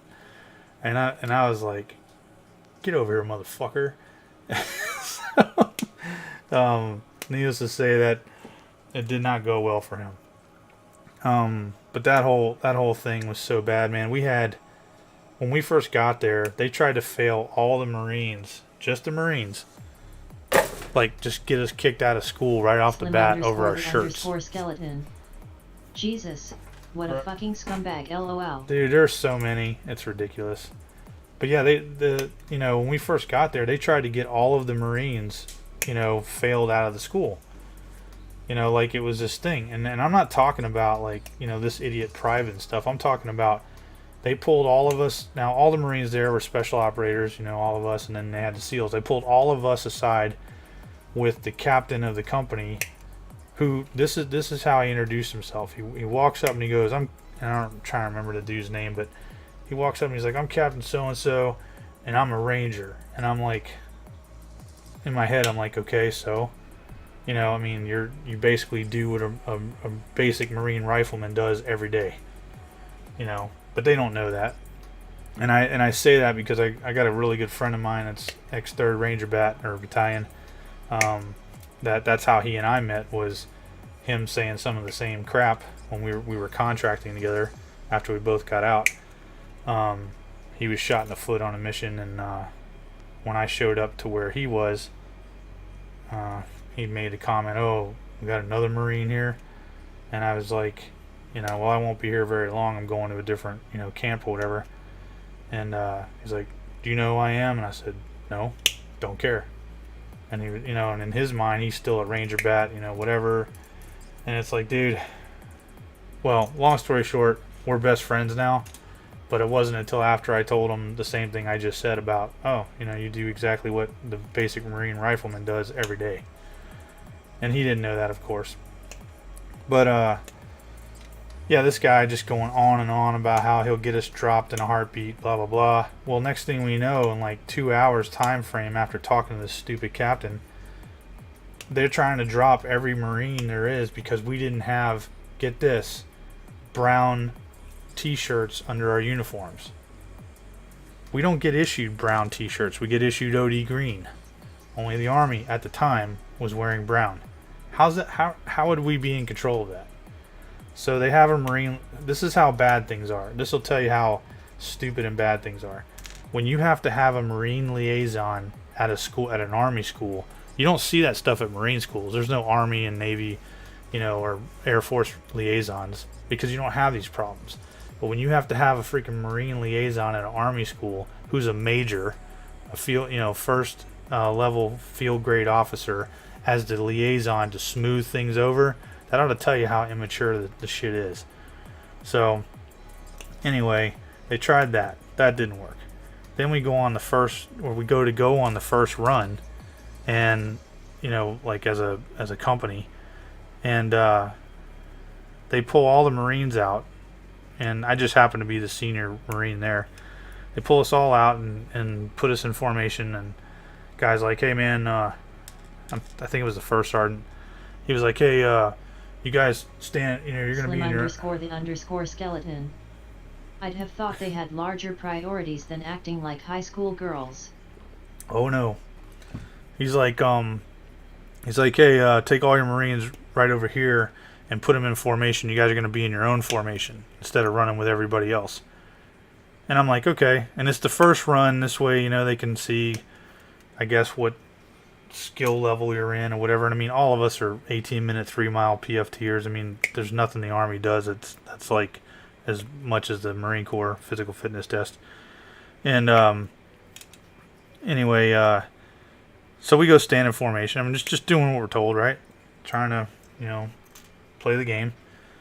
Well, the company starts to take off running. And as they start going past us, I'm just waiting for the time to tell everybody, right face and all that kind of shit. And as soon as it's time, I tell them, that, and I say, double time march. And that first sergeant runs over and he goes, no, stay there, stay there. And that's all he said. And I'm like, okay. So we stayed there in formation. We're watching them run away.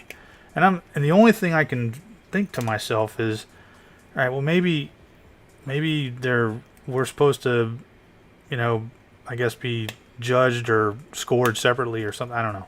I have no idea, right? I'm just trying to rationalize in my head why the hell we're standing here while the rest of the company's running away. Well, it's one big giant track, so I mean you can see everything, right? Well, all of a sudden, you know, some of the soldiers are starting to drop out, mostly females, right? They just can't keep up with the pace or whatever it is, and they start coming over to where we're at, and they start getting in our formation, and I was like, no. You guys form up on your own, you know, we're not run drops over here like you people. But that's exactly what we were all of a sudden because we didn't run. And that was literally the first sergeant's words were, well, you guys didn't participate in a run. And that was like one of the few times in my career that I didn't give a shit about rank. And I said, hey, motherfucker, you told us to stand there. You didn't even give us a chance to run. I was like, you're not going to kick us all out because you fucking wanted to be an asshole about this. And he was like, I'll fucking charge you. And I'm like, fucking do it, dude. Fucking do it. You know? And it's just, I've never run into that anywhere else, you know, in my career. Except, I mean, like that bad, except there. And it's just, it's like these guys never grew up. That's the only thing I can think of. They got into this whole, you know... Slim_the_skeleton. Feeling froggy. Then leap. Yeah, but it's you know they bought into this whole, you know, rivalry nonsense, and they never grew up. They never even realized what it was about. It was never supposed to be, you know, I'm literally gonna kick your ass shit. But I mean, if you take a look, and I realize I've had this discussion with my friends, like I said, that are in SF and everything. I realize that not everybody, you know, is a stellar person, whether it be Marine Corps, Navy, Army, whatever, it doesn't matter. Everybody's their own person. You got shitbags everywhere, right? But when you're that high a rank and you still haven't grown up over this shit, you got fucking problems, man. You got some serious fucking mental problems. That's what drives you is, oh, fucking Marines are in my fucking area. Dude, if that's your mentality, if that's all you got to worry about... _the_skeleton. They drank the Kool-Aid. Dude, I don't even know if it's that. I think it's literally not growing up. Like, they're not mentally mature enough to understand where the fuck they are. And just to give you an idea, just to give you, not an idea, but an example of how unrespected they are. See, here's the thing, and you know, and if you're in the Army or whatever and you're listening to this, look, I don't mean shit against you, okay? I'm just stating facts here, and you can disagree all you want. But I was there with what I'm going to tell you. First, you know, in OIF, here's the thing. The Marine Corps is respected around the world, not by just its allies, but specifically by its enemies for its fighting prowess and what it brings to the table or the battlefield, if you will. Because they are America's shock troops, or stormtroopers, if you will. That's the warrior ethos, and that's exactly how they're brought up and bred. Again, I'm not saying we don't have shitbags too, but the majority of them are not. You know, and they don't join for bonuses like, you know, the other services do to get people to join. They join because they want to go find the enemy and kill him. And that's it. Slim_the_skeleton. Called elite for a reason. Well, that's the thing, see. We've redefined that. You know, now we've redefined elite to tier 1, tier 2, and all this other nonsense, right? And we base that off of, you know, the money and the status that, you know, they've been, you know, given them. It's like, Jesus, the amount of SEALs that I've served with and trained, especially when I was a special operations instructor, the amount of SEALs I failed because they were dumbasses, dude, I mean, it would make you look at them a different way. But I also know that there's plenty of fucking shit hot ones too. You know what I mean? It's not, and I'm not saying that to cover my ass on YouTube. I don't give a fuck. Slim_the_skeleton. LOL, that's a lot of money. Yeah. So, But anyway, here we are. You know, like I said, the enemy respects the Marine Corps like you wouldn't believe. Okay? Now, you may not know this, but during the war, OIF anyway, because of Desert Storm, Saddam Hussein put out leaflets and everything else through his little inner propaganda campaign with his military that, excuse me, you know, for every tattoo a Marine had, it meant a family member that he killed, and specific tattoos or, you know, or locations rather, was a baby that they ate, if that tells you anything. It did not have the effect that he was hoping. He was hoping that it would make them mad, you know, their religion and all that stuff, and that they would be ferocious fighters against us.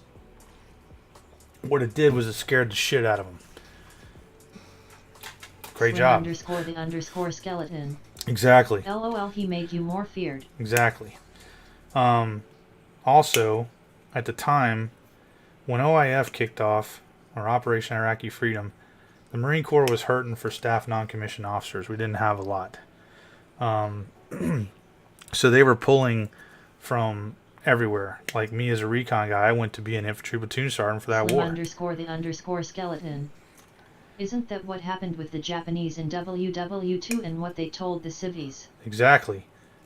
And I think that's where he got it from, to be honest with you.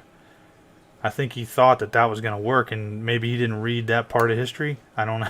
So, but I mean, you know, it goes back to what I said. I mean, you're dealing with a fighting force that's comprised mostly of guys that just want to, for better or for worse, they want to be able to go home and say, I killed bad guys. That's their life purpose. And we've had that throughout history. Warriors of every culture, creed, whatever. That's the warrior ethos. They didn't join, you know, for benefits. You know, I'm not saying all of them didn't, but at least in the combat arms fields, I can tell you right now, that's not how it is. Spartans. Well, we are called that. In addition to devil dogs, or the German version of translation Teufelhunden.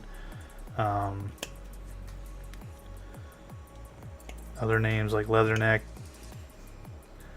all that. But yeah, so here we are. We go through the whole war, if you will, basically moving so fast that our supply train, we had to stop for 3 days for them to catch up, if that tells you anything. That's how fast we were moving and attacking. And here we are in Baghdad. Okay, I'll skip over the other stuff. Maybe I'll save it for another story. We'll call it Angry Badger's Warhammer 40,000 Real Tales or something. I don't know. But anyway, Slim underscore the underscore skeleton. Damnit XD. Slim underscore the underscore skeleton. A teaser. Yeah, sure. I'm just some random dude on YouTube, man. I don't fucking know shit. But anyway, what was I saying? So we get done doing some fighting and things like that, right? And we hole up in one of Saddam's many palaces. Well, I won't get into this story at the moment, but some bad shit happened involving civilians because what was left of the Iraqi army, their insurgents and mercenaries that they were using, did not care about using civilians as pawns. And the army, I'll put it this way, you could watch the bad guys literally when they figured out it was Marines on post wherever they were. You could watch them like create distance between us and them and completely go around us and go fuck with the army. That's how confident they were, or I'm sorry, unconfident they were with us and scared of us versus the confidence they had against the army. If the enemy is treating you like that, you ought to know you're fucked up. And of course the army had no freaking defensive perimeter, and if you're in the army and you were there and you want to say I'm lying, okay man, whatever. Skeleton. LOL, at a certain point that's gotta be kinda aggravating. Sure. But like I was saying, if you're in the Army and you're listening to this and you want to say I'm lying, yeah, you're full of shit, dude. I was there. I watched your guys on the sidewalk in tents. No perimeter whatsoever. Just the dumbest thing I've ever seen. Hell, your freaking Bradley fighting vehicles tried to shoot our tanks because you didn't know armor recognition when you have the same tanks. But anyway, so, oh god, I gotta get off of that. I'll be here all night. So it was time for us to leave. You know, the Marine Corps is not, you know, we go in, we hit the enemy, and we leave. We don't stay for rebuilding and all that kind of stuff, right? That's the Army's job, occupation and rebuilding. That's why they have so many, you know, so many fields, you know, so many diverse fields, if you will. I mean, they got tons of fields. So if there's something you think you want to do in the military, chances are they probably have it. Slim underscore the underscore skeleton. Anyway, so they come over to our, and I mean, you have to understand, I'm in a, you know, my company, me being a platoon sergeant and all that, we own this, basically own this palace that Saddam had. Well, they, you know, the battalion commander comes over and he brings, you know, delegates, or we'll say a chain of command from some army unit. I don't remember who it was. And it wasn't 82nd Airborne, it was somebody else. But they were basically, we were going to leave and they were going to fall in on us and take over, you know, everything, you know, we had already fortified and everything, which is perfectly fine. It's time for us to leave. But we knew, we were joking about it for the two to 3 days, I think it was 3 days of transition. We were joking how as soon as we left, they were going to get hit hard by the enemy, you know, the you know, what was left. And of course, you know, the officers and stuff, they were like, oh, it's not going to be that bad, you know, because they got to play that game, right? Well, let me tell you how we left. If you've ever seen a dragon wagon, basically you've probably seen them carrying Humvees down the highway and stuff like that. They look like a truck, if you will, like an 18-wheeler in the front, sort of. And then they've got a long flatbed in a lot of cases. They can carry all kinds of stuff, or, you know, drag a lot of stuff. But if they're dragging a flatbed, they can carry Humvees. That's what we rode on to go all the way back to, you know, get out of country. Not, you know, secured in vehicles, in Amtraks or anything like that. Just literally with our feet hanging off like you're riding on the back of a tailgate. Okay? Marine Corps is not always treated that well. We're leaving the outskirts of Baghdad, and I shit you not, it's like as soon as we passed the little call it clover leaf or whatever, I mean, it just erupted right where we were, and we knew it. We knew as soon as we left that was going to happen. Jesus Christ, hope that area didn't have silicus. Dude, I'll put it this way, when I retired out of the Marine Corps, with all the places that I was in specifically, because all that stuff's identified, the disabled American veterans rep that did my final physical looked me dead in the eye and he goes, you need to understand that you're classified as Agent Orange like the guys from Vietnam. And it was just like, that's great, man. You know, and he's like, I'm sorry. So who knows? I try to live healthy. Of course, you know, sitting here for hours doing models isn't exactly healthy, but it's healthy for the mind. But yeah, I mean, they got hit. They hit the Army so hard, man, it was crazy. Underscore the underscore skeleton. Did you have your lungs checked? I get them checked every year. Have to.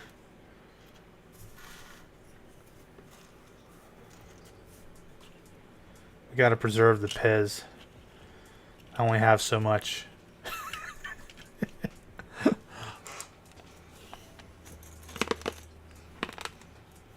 Now comes the worst part. Underscore skeleton.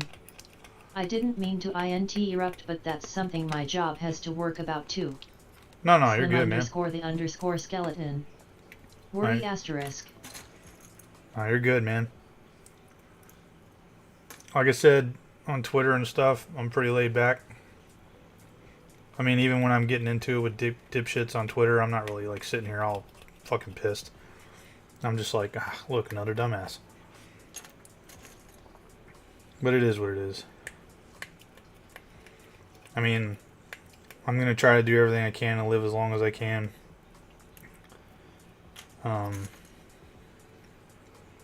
do have longevity on my side as far as my family's, genetics, but the amount of stuff my body's been through and places that I was, or things that I was exposed to, they're not wrong.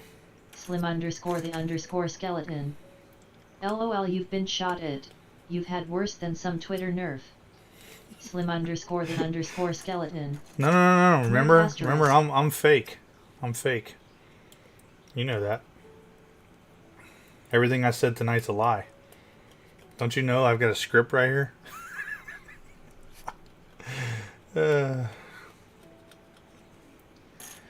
It's hilarious.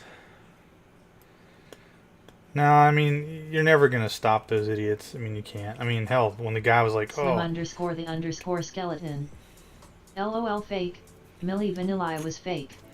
They had everybody fooled, though, didn't they? Can't believe in this day and age we're still talking about Milli Vanilli. Blame it on the rain. Slim_the_skeleton. XD.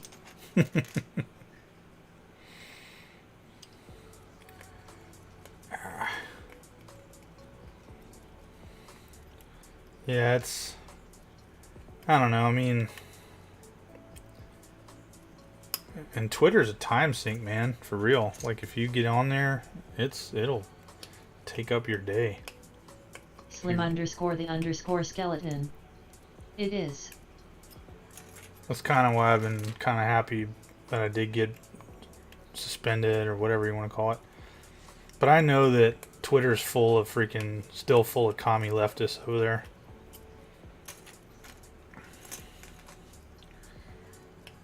Slim_the_skeleton. I used to hate Twitter, but I made friends in the Warhammer community and I've had fun. Yeah. Well, this account was, I mean, it wasn't permanently suspended for a year. It was just suspended until I took a tweet down because I called somebody a commie leftist, and I just didn't want to do it. I felt that they were stifling my free speech and everything else. And then Elon took over, and I gave it a while. I was thinking, well, maybe it'll just, the appeal will go through and all this other stuff. But Slim_the_skeleton. It wasn't worth it. LOL, I can agree with that position. Restream.io.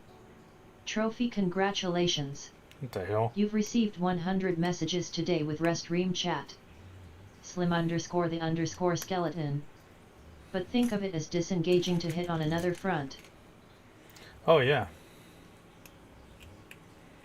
Well, honestly, I didn't really get on Twitter to get into these arguments with people. But this crap with, grooming children and stuff like that, it's out of control. And I feel like if I don't say something, I'm complicit in letting it continue. I mean, I realize that what I'm saying on there has no bearing on anything that's going to take place. I'm not going to convince the people that are supporting it of anything. I agree. I'm retarded and like to argue, so I thrive on it. I guess I am too. Maybe it'll get funnier and worse the older I get.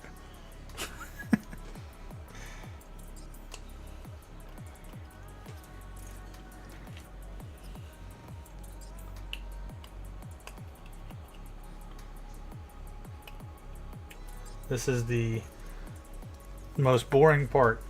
It's like once you get done with all the cleanup, and I'm not even doing mold lines right now. In my opinion, the goal isn't to convince the opposition, but to convince those watching of who the evil is. Yeah, no, I'm right with you. Totally agree. The problem is the cognitive dissonance and apathy is so rampant right now in the nation. I mean, it's almost like you're just talking to yourself anymore. I mean, where I live with these supposed Republicans, these are the dumbest people I've ever met in my life. They're the dumbest and the most dishonest people I have ever met in my life. but they're the first ones to tell you, oh yeah, I'm conservative, blah blah. But you only vote in a presidential election, which basically has no bearing on your life whatsoever, for the most part. You don't vote in any local elections, which actually do have bearing on your life. You know, and you're all about the freaking good old boy network, you know, and screw everybody else. But you'll sit in church, you know, Wednesday and Sunday and tell people how you're a good Christian while you try to steal people's land. Slim I didn't tell you about that story, skeleton. Exactly. Real change comes from at home first, and the power comes from the people. Yep. I mean, it's, dude, the corruption is so bad. It's crazy. And I know that you can't, you know, one person can't change the world, but you did. Those fuckers tried to eminent domain you? No, it wasn't really like that. What they were trying to do was tell me basically make it economically unviable for me to own this property. So what I bought was an existing gun range and dog kennels for people's pets and stuff. Built here in 1992. Now, it doesn't look as good. It didn't look as good as it does now, but it, you know, the previous owner, while he was an NRA instructor across the board like I am and all that stuff too, he wasn't prior Slim military. _ skeleton. LOL, it's as old as me. Yeah. So that's the year I graduated high school and went in the Marine Corps. So anyway, the whole property and everything, 88 acres or whatever, it had been on the market for a year. And the sawmill that's down the road from me, I guess they had their eye on it or whatever. But they were trying to, you know, basically gamble and wait for him to either bring the price down or try to lowball him. Well, I came up here not looking for property. I came up here with a sniper buddy of mine who's a VMI graduate for his 25th year reunion. He hadn't been to any of them, and he wanted to go to at least one in his life, and asked me if I'd go with him because he was like, I don't even know if I'm going to remember any of these people, and I don't want to hang around with dumbasses. I said, no problem. And, you know, it'd be an opportunity for me to see VMI and stuff like that. Well, about 7 or 8 of us came up here to this place to shoot sporting clays, and it was fun. I mean, I didn't have a gun or anything. I borrowed stuff because I didn't know that's what we were going to do. And of course, you know, I ended up beating everybody, and all of his friends that were with him or that he graduated with, they're all colonels and stuff in the Army. So you can understand how that went. They're actually pretty cool. I'm still friends with them, and they come here now that I own it to shoot and stuff. But obviously the little, you know, jibes were there. Well, the previous owner heard, and his name is Spike, heard Spike and I talking about the property that we were trying to get in Ohio that we lost. And that's another story altogether. Well, basically he heard us bitching about it because we didn't get it, thanks to a dumbass. And he was like, well, you guys know this property's for sale. And I was like, no. He goes, oh yeah, you know, it's 88 acres, grandfathered outdoor shooting range, blah blah blah. And, you know, I had the money myself to buy it, and Spike's looking at me like, damn dude, you know, I mean, here it is. And I lived in North Carolina at the time, and I had a house paid for, everything, you know. Didn't need to do anything else in my life. But, you know, I had an adopted son now and wife, and I wanted to basically, I've always wanted to be a business owner, and it was an opportunity to do that because we could fall right in on the businesses and go from there. Well, what I didn't know was all this other stuff about people interested in the property. And so, you know, basically the contract with the real estate agency was coming up in a month. So we waited a month, and then we did buy seller, so it was cheaper for both of us. And I bought the property. Well, we meet the sawmill people, or their sons rather, who live right next to our property. Or they do now rather. And hit it off, so to speak. Basically thought they were our friends for 2 years. What we didn't know was the whole time they were stabbing us in the back with the county. And it wasn't just them. they were just trying to find a way to figure out how to get me to want to leave, is what it boiled down to. And this other property came up for sale right next to us that I thought about buying, because I figured, well, I could keep that, those woods as a buffer from the sound of the sawmill that's only 1,500 yards away from my house. Not that I'm complaining. I grew up next to a freaking, railroad. So, and I mean, the noise doesn't bother me, but it's there. And I wouldn't have mind having, some more land. Well, I go to one of the sons who's right there next to her, and I asked him, because this is how I was brought up. I said, hey, do you know who all is interested in this property right here? I mean, are you guys interested in it, and this and that? Well, they proceed to give me this long, drawn-out story about how, no, they're not interested in it. They don't know anybody who is interested in it specifically, but they have their deer stands on that property because they've been able to hunt there their whole lives, and now they can't do it because it's got no trespassing signs since the lady who owned it died, and blah, blah, blah, blah, blah. Well, here's the thing. As I found out later on, it was all a lie. Not that the deer stands and stuff weren't there and all that, but they had first right of refusal on that property, because that's what they do. They sell land around here, as loggers, and then they sell it to people that want land and say, I'll sell this to you as long as I get the first, chance to buy it back. And they get that in contracts, and people, they think it's a good thing because they're like, oh, and then I've got basically a guaranteed way of selling this if I want to get out of here. And they're not really thinking clearly about how that's all going to go down. So anyway, they tell me to go see this other guy, another neighbor next to me, saying they thought he was interested in it. And they said, oh, and you guys might get along. He's former Army. Here I am beating up on the Army again, but not really. This guy's just a piece of shit. So I get over there, and we drive down his long road like mine, and I knew, people get weird about that kind of thing. And we meet this idiot, and that's exactly what he is. He comes out, and he's probably like 6'3" or something like that, and he thinks he's, all that. And the guy goes to shake my hand like he's trying to crush my hand. Well, I've been in martial arts my whole life. I don't ever shake your hand where you can do that. And it's real simple. I'll give you a lesson. Stick this finger out when you shake somebody's hand. It lays right here along their wrist, and it doesn't matter how hard they squeeze. You cannot squeeze the knuckles hard enough, even with two hands, to make it hurt you. You gotta try it sometime.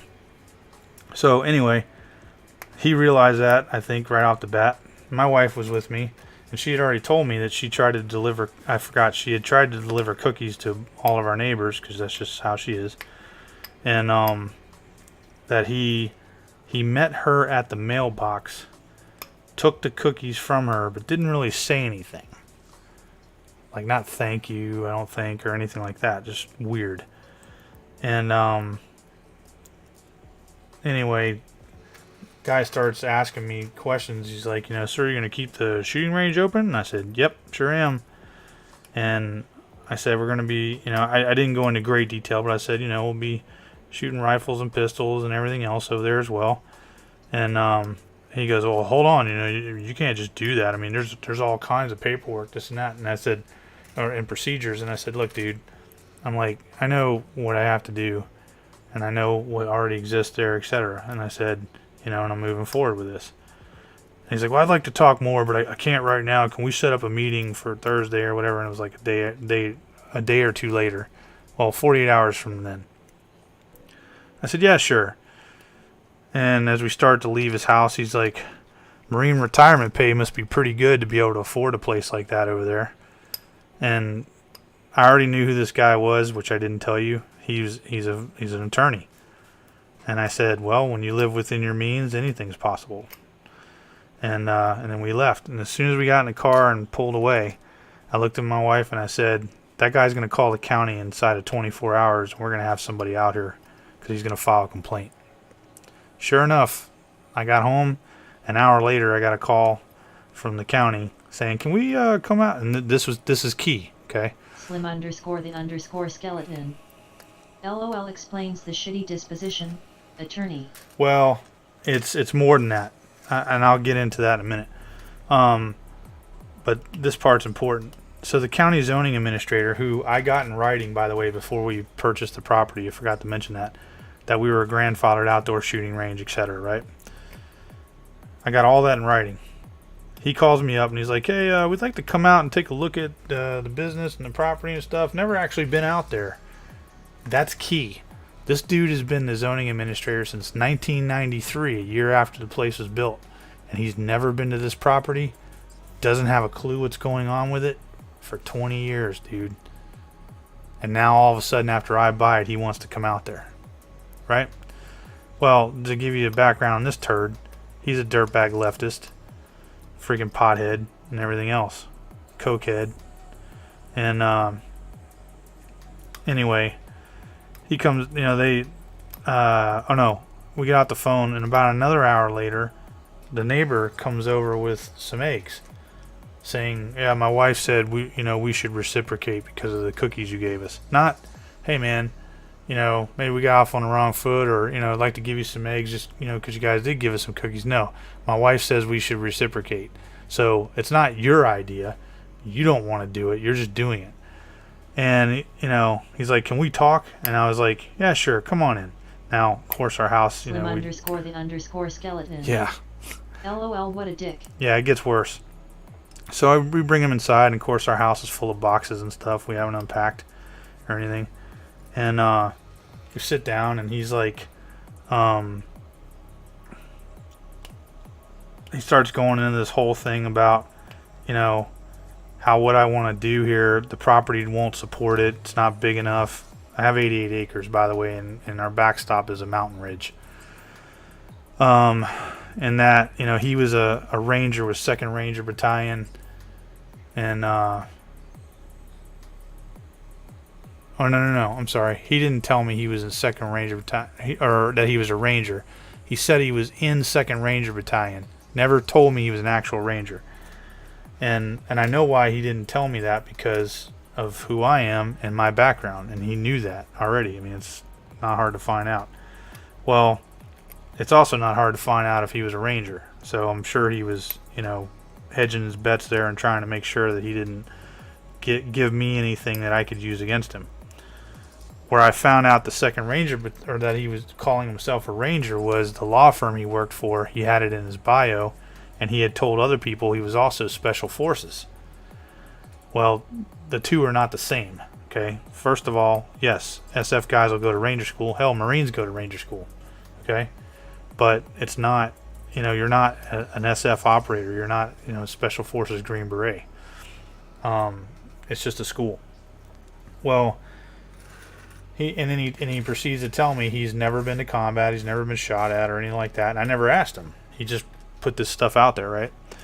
And I'm like, okay. Slim_the_skeleton. Isn't that kind of stolen valor to misrepresent himself? Well, at that stage, no. Well, the other stuff, yes. But talking to me, no, because, hell, he could have been a cook with 2nd Ranger Battalion, you know what I mean?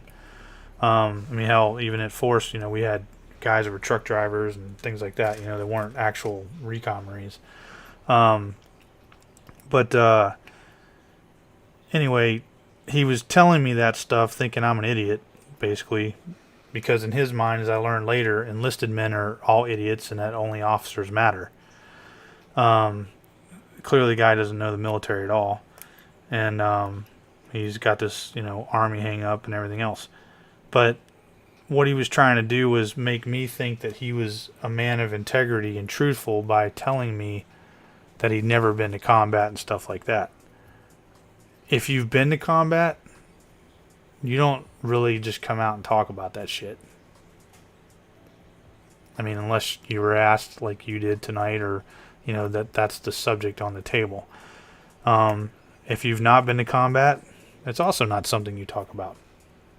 It's just the way it is. I'm not going to begrudge a dude because he didn't go to combat. It's not his choice. It's whoever the commanders are at the time, in whatever hierarchy decides that unit, and that unit, and that unit's going. That's nobody. We don't. It's not like I wake up out of my bed, you know what, I'm gonna go over here and kill some bad guys a day. It doesn't work like that. You know what I mean? Anyway, so he proceeds to tell me about how my dream here. Slim_the_skeleton. Non-combat is sometimes just as important to make the machine work. Of course it is. Of course it is. I mean, there's no... The general, and this is not an exact statistic, but the general statistic for a single combat arms Marine, okay, infantryman, means that a single Marine infantryman is supported by a minimum of 12 support personnel. Now, that does not mean they're there with him, but you got to have somebody to get the chow there, okay? The bullets, you know, beans and band-aids, if you will. All right? Well, somebody's got to be able to support those guys. Yeah, somebody's got to be able to support those guys to get it there. And somebody's got to keep track of these people. I mean, there's a myriad of people that are all intertwined that you may never see, but they're the ones that support. In any branch of service, the combat arms guys are actually the smallest faction, if you will, or element of a military branch. So anyway, he proceeds to tell me how my dream is going to interfere with his dream, and how he and his wife and his kids moved every rock by hand over there, and how he hunts to feed his family and stuff like that. And at the time, I didn't know his everything about him. I mean, I just met the guy. I'm becoming a little sympathetic to that, and I said, okay, well, no problem, man. I said, there's an easy way we can fix this part, because he kept harping on the deer thing, hunting to feed his family. And he goes, how's that? And I said, well, I mean, when you want to go out to your deer stand during deer season, I'll just shut down that half of the range, or I can shut it all down for you that day that you're out there. You just let me know when you're done. He looked me dead in the eye, dude, and said, that ain't good enough. I was like, in my head, I was like, you're a fucking moron. And my wife, she told me later after he left that when I had said, when I offered him, that in her head she was just like, no, don't do that, but she never said anything. Slim_the_skeleton. LOL, no compromise. Dude, I'm Guess telling you can starve. Like a fucking idiot, right? I mean, look, I realize that depending on how I am or whatever, what levity I'm in, I don't always have like the deepest voice, or sometimes it gets a little higher, sometimes it seems a little weird or whatever. I mean, that's just the nature of who I am. But I'm also not stupid when I can tell that a person's trying to drop their voice to sound more intimidating or whatever. It just doesn't work with me. So anyway, he says to me, he goes, I'm friends with some colonel or whatever, and he used to build ranges for the army and all this stuff, and he's an engineer, and and he'll tell you right off the bat there's no way you could safely shoot 7.62 or 308 on this property.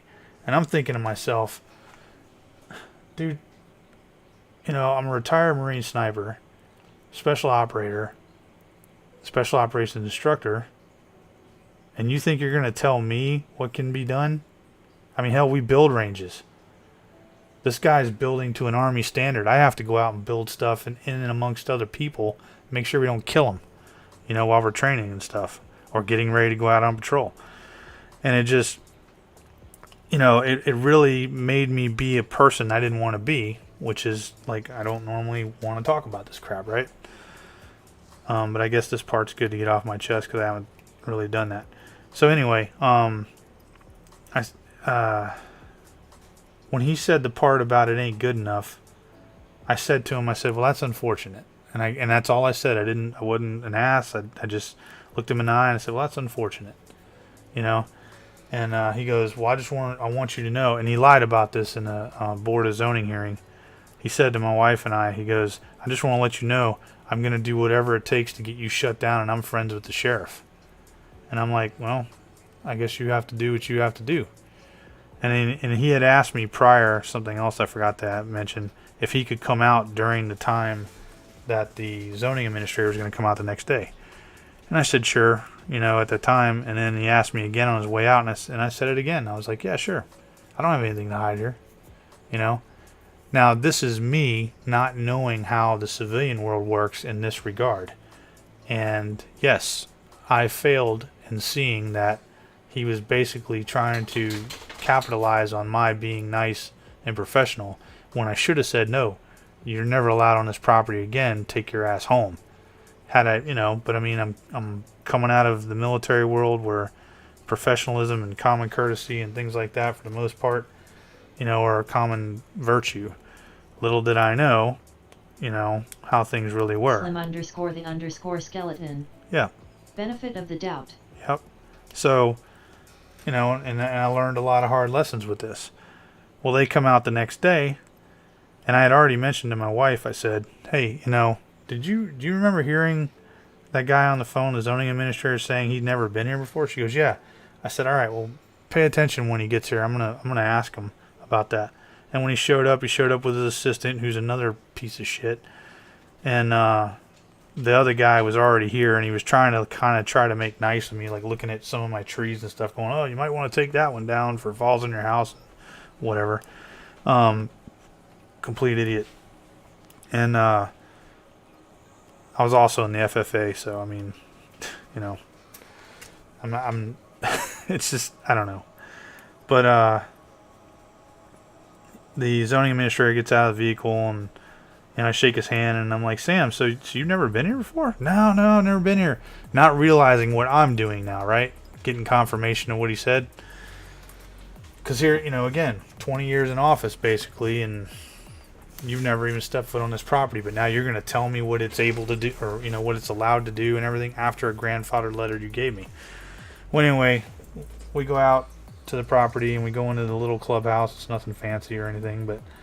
And you know, and it wasn't at the time, like it was like a giant, like a shed with about 1,000 stink bugs in it, dusty as hell. _skeleton. LOL, incompetent or deceitful. Both. But we get inside there, and the previous owner had all of his plaques. He left everything here. He just didn't care about any of it. He was a competition shooter, like rifle, pistol, shotgun. I mean, the dude's amazing. He's actually really good. But he had all these plaques all on this wall, right? Well, the ranger, we'll call him that, goes over to the wall, and immediately he's like, look, right here. And he's, you know, talking to the, I mean, like, without missing a beat, without anybody saying anything, he looks at the zoning administrator, goes, look, right here, nothing but shotgun. There's no rifle and pistol, as he's going down the wall, waving his hand up and down, you know, like drawing attention to the trophies or plaques. Except that when he got about a third of the way down the wall, it turned all into pistol and rifle. But he was so stupid and arrogant, he didn't see any of that. I didn't say a word. My wife didn't say a word. And I'm looking at the zoning administrator, and he's not saying a word because he's just like, you know, he can clearly see it's not shotgun. So anyway, we go riding around, and the zoning administrator tried to pull my punk card. He said, you know, on average, you know, how many people come up here? And I said, oh, quite a bit, from my understanding. I said, as a matter of fact, we've got, you know, 150 people coming, I think, in a week or whatever it was. Or no, I'm sorry, not a week, a month, from when we got there. And he goes, 150 people? I said, yeah, it's Gentry Lock Law Firm. They've been coming here for 20 years. He's like, they have? I said, yeah.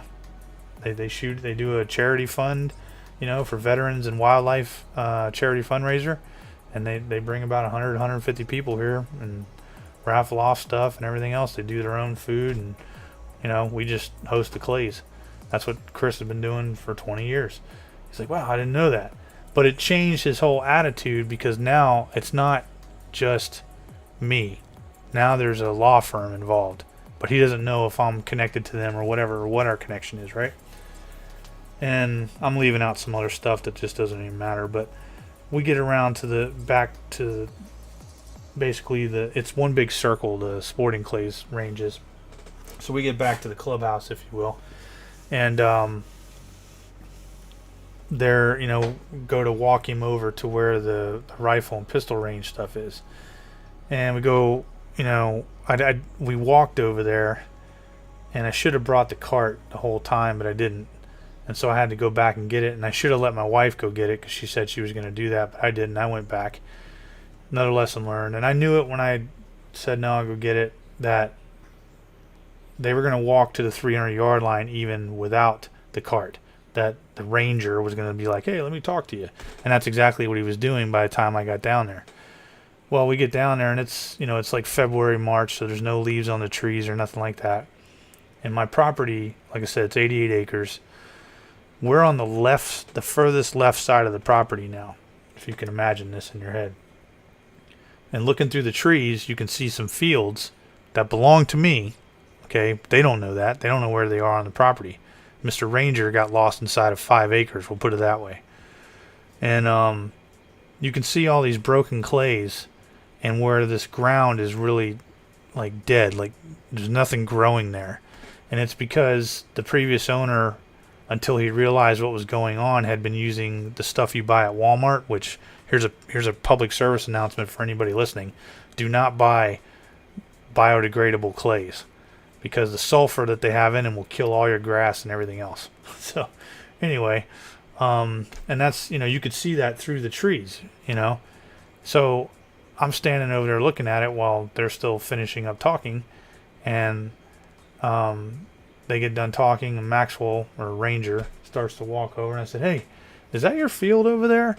And I just wanted to do this because I was listening to the bullshit he was saying. Just wanted to make him look like an idiot.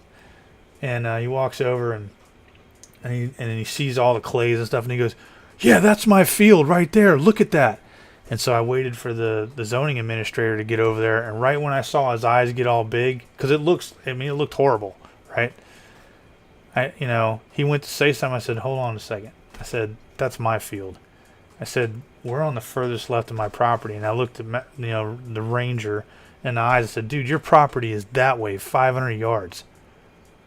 Your fence line is. Like completely in nowhere in the direction that we're even looking.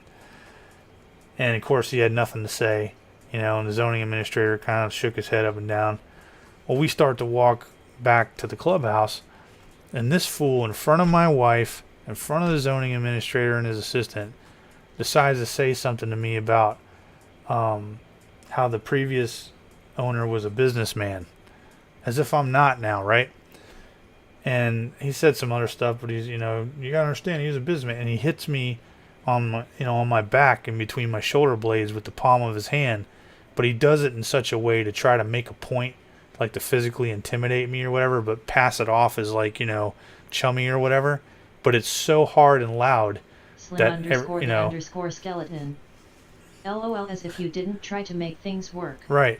But it's so hard and loud that it causes everybody to turn around and look to see what happened. And again, I've been in martial arts my whole life, and I'm like, dude, in my head, I'm like, you just fucked up. And as we continue on, he goes, well, I said, well, the point of fact is, I'm a businessman. And I put my hip into it, and I hit that dude so hard, he literally, like, face almost hit the gravel. And he's, like, picking himself back up, and he kind of sort of squares off. Well, I was born left-handed, but I'm ambidextrous, so I squared off left-handed. And you could just see the look on his face, like, what the fuck do I do with this? And I just stared him in the eye, like, dude, you want to do this? We'll do this.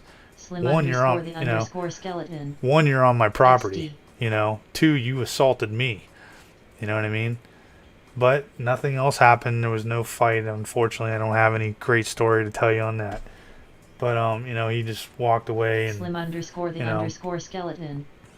He got what he wanted. TM. I think he misunderstood who I was, and at that point he understood I'm not the guy to do this with. So my wife didn't say anything, until we got home and stuff like that. Underscore skeleton. Yeah.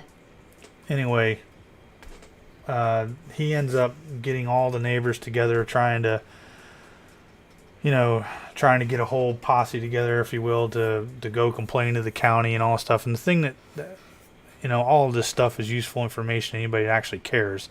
If you have land or anything like that, I'm not the expert, but we went through a lot. So it's, you know, if you want to take this information on, at least it'll give you something to think about. The goal was to, remember when I told you he said, you know, Marine retirement pay must be pretty good to be able to afford that property? That was his lawyer mind trying to gauge how much money I had to how much he could take me to court and how long I could stick it out. And I knew that once I figured out he was an attorney. This guy's record here, Mr. Army, did 3 years. This is some stuff that doesn't add up for what he told other people, that he was special forces and all this. He did 3 years in the Army, okay? And he's 5 years older than I am. So that puts him in his 50s now. And he did 3 years in the regular Army and then went to the National Guard for a year or two. Well, back then, the National Guard did not send people to special forces. They do now, you know, but they didn't back then. And that would have put him in the late 80s, okay? Well, anyway, this guy, you know, he's from Maryland, you know, do the math, comes down here. His wife is the head pharmacist at the local Walmart, so she's making six figures. He's an attorney. You know, all that whole story about I have to feed my kids, you know, and all this stuff off the land it's all bullshit, right? And so then what I find out about him is shortly before we moved here, he was the assistant to the Commonwealth's attorney's office, next in line to be the Commonwealth attorney, right? You know, the highest attorney in the Commonwealth. Well, apparently he thought that this gave him some kind of lawful powers to arrest people. He would pull people. He had a badge made that's totally fake. Like he just got it made himself so that he could hold it out the window and pull people over he suspected of drinking and driving. There was an incident where he pulled a gun on somebody on the land that they were leasing, saying they were spotlighting deer, and he was trying to arrest them and called the sheriff, and that was probably about the last straw. He also got caught for drinking and driving himself. But the guy's a complete corrupt piece of shit. So anyway, this is what he's doing. And if you go all the way back to the sawmill people, they were more than happy to use this freaking idiot as their tool and their cover for what they were doing. Okay, where I'm going with all this now, after this long drawn out story. And they convinced people because, you know, I got a 50 cal and all this other kind of stuff. They're like, oh God, he's gonna, you know, his bullets it'll kill you in your house, and it can reach all the way to the city and kill people there. And well, they're not wrong. If I could get it over 3 mountain ranges and, you know, could target somebody. But, you know, even with the Schmidt and Bender scope I have, I'm not going to hit somebody 5 miles away. Smiling face with open mouth and tightly closed eyes. I mean, you get where I'm going with it. So anyway, they take us to the Board of Zoning because they figure I don't have the money to go to court. Oh, and when I challenged all of it, they came after everything. The sporting clays, my wife's kennel business. Somebody must have told them to lay off the kennels because that went away quietly. Because it wasn't even part of the argument. But the whole argument was that we were not allowed to do rifle and pistol commercially on this property, which is bullshit. And they knew, with my background, the people I could bring in here, how much, you know, money I'd be making, how much, you know, traffic we'd have, so forth and so on. And that was one of the arguments too, was, you know, well, you know, the amount of people coming up there, we've got old people live around here, how the ambulance is supposed to get in if something goes wrong. That was the sawmill people said that, right? Never mind their giant 18-wheelers that go in and out of that sawmill all day from 6 o'clock in the morning until 11 at night. You know what I mean? I mean, the ultimate hypocrisy like you've never heard. And anyway, they go to the Board of Zoning. We kind of won 50-50 because they were trying to fine us 40 grand and all this other stuff for violating the ordinance or whatever. And I just realized I keep hitting this thing. And Slim underscore the underscore skeleton. Those log trucks are death traps. For sure. So, and I'm not against loggers, but I mean, you know, that argument is stupid, right? So, anyway, I challenged it in the circuit court. We went to circuit court and we won on a summary judgment. Then they decided they wanted to take it to the state Supreme Court. and a summary judgment, from my understanding, is pretty unheard of. Basically, it's the judge saying to my enemies, if you will, or my opponents, or whatever, you don't have a case here. Shut the hell up and go away. Even though it costs a ton of money. So they tried to take it to state Supreme Court, and we did deposition, 5.5 hours of deposition with the zoning administrator. Dude got caught in over 25 lies, and he retired shortly before it all hit the state Supreme Court. Imagine that. When it got to the state Supreme Court, they ruled in our favor because it was an appeal from the county. And this is something I didn't know as well. If you are government, you get the opportunity to reappeal in the Supreme Court. If you're a citizen, you don't. It's just absolute BS. So we were told that if it was when we won in the state Supreme Court the first time, it was unanimous. It was a three judge panel, and they all voted in our favor, or ruled in our favor, I'll say. Well, what I was told was if it was unanimous that it was over. Well, but if one judge voted against, or ruled against us, then we have to go to another, or it would get kicked back to the circuit court. It would go to the 7-judge panel, and then it would get kicked back. Well, apparently that didn't apply somehow.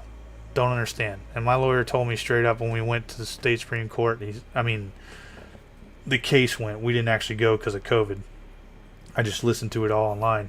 He said, this is literally a 50-50 shot for you because they're all liberals up there. He goes, all I can tell you is I've worked with them all, and while they all hate guns and all the stuff you can imagine about liberals, they are Boy Scouts when it comes to the law. So that's the only thing you got going for you, even though you won in the court, hands down. And I said, all right. So, there's nothing we can do. It's not our appeal. And even if we were allowed to be there in person, we couldn't say anything anyway. Another thing I learned. So, 3-0, but then all of a sudden they get to reappeal, and now it goes before 7 judges. Tell me that's skeleton. Yeah, tell me that's not, packing the cord in a way, right? And so we get to the 7-judge panel, and they apparently all ruled against the county again, unanimously. And it kind of sort of all went away until the county tried to come after me again for building my shooting bay and moving dirt on my own property and just dumb stuff, man. All I can tell you is if you're trying to buy land, anybody that might be listening to this long, if you're trying to buy land, man, let me tell you, you better know what's going on, and you better do your research, and don't trust anyone. I don't care if the little old lady next to you, like this idiot next door to me, who's constantly complaining about everything and doesn't even live here, she just has the land. Dude, these people will fuck you over any chance they get to get what you have. It's crazy. Oh, I didn't tell you this. By word of mouth, okay? Just by word of mouth, the county, this is where I was trying to tell you they were going to try to take some of my land. The northern frontage of my property is at the top of a ridgeline. Skeleton. Fuck those idiots. That kind of lawfare should be illegal. Yep, and you know what's even worse?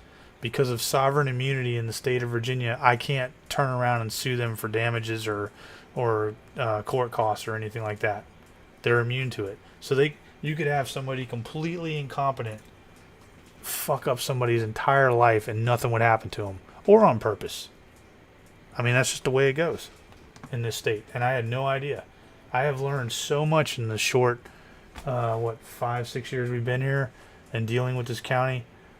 Hell, I should probably write a book, to be honest with you, but Slim_the_skeleton. So they can bury you in frivolous lawsuits till you falter? They can try. Well, it's a little harder now for me. I think that was their plan.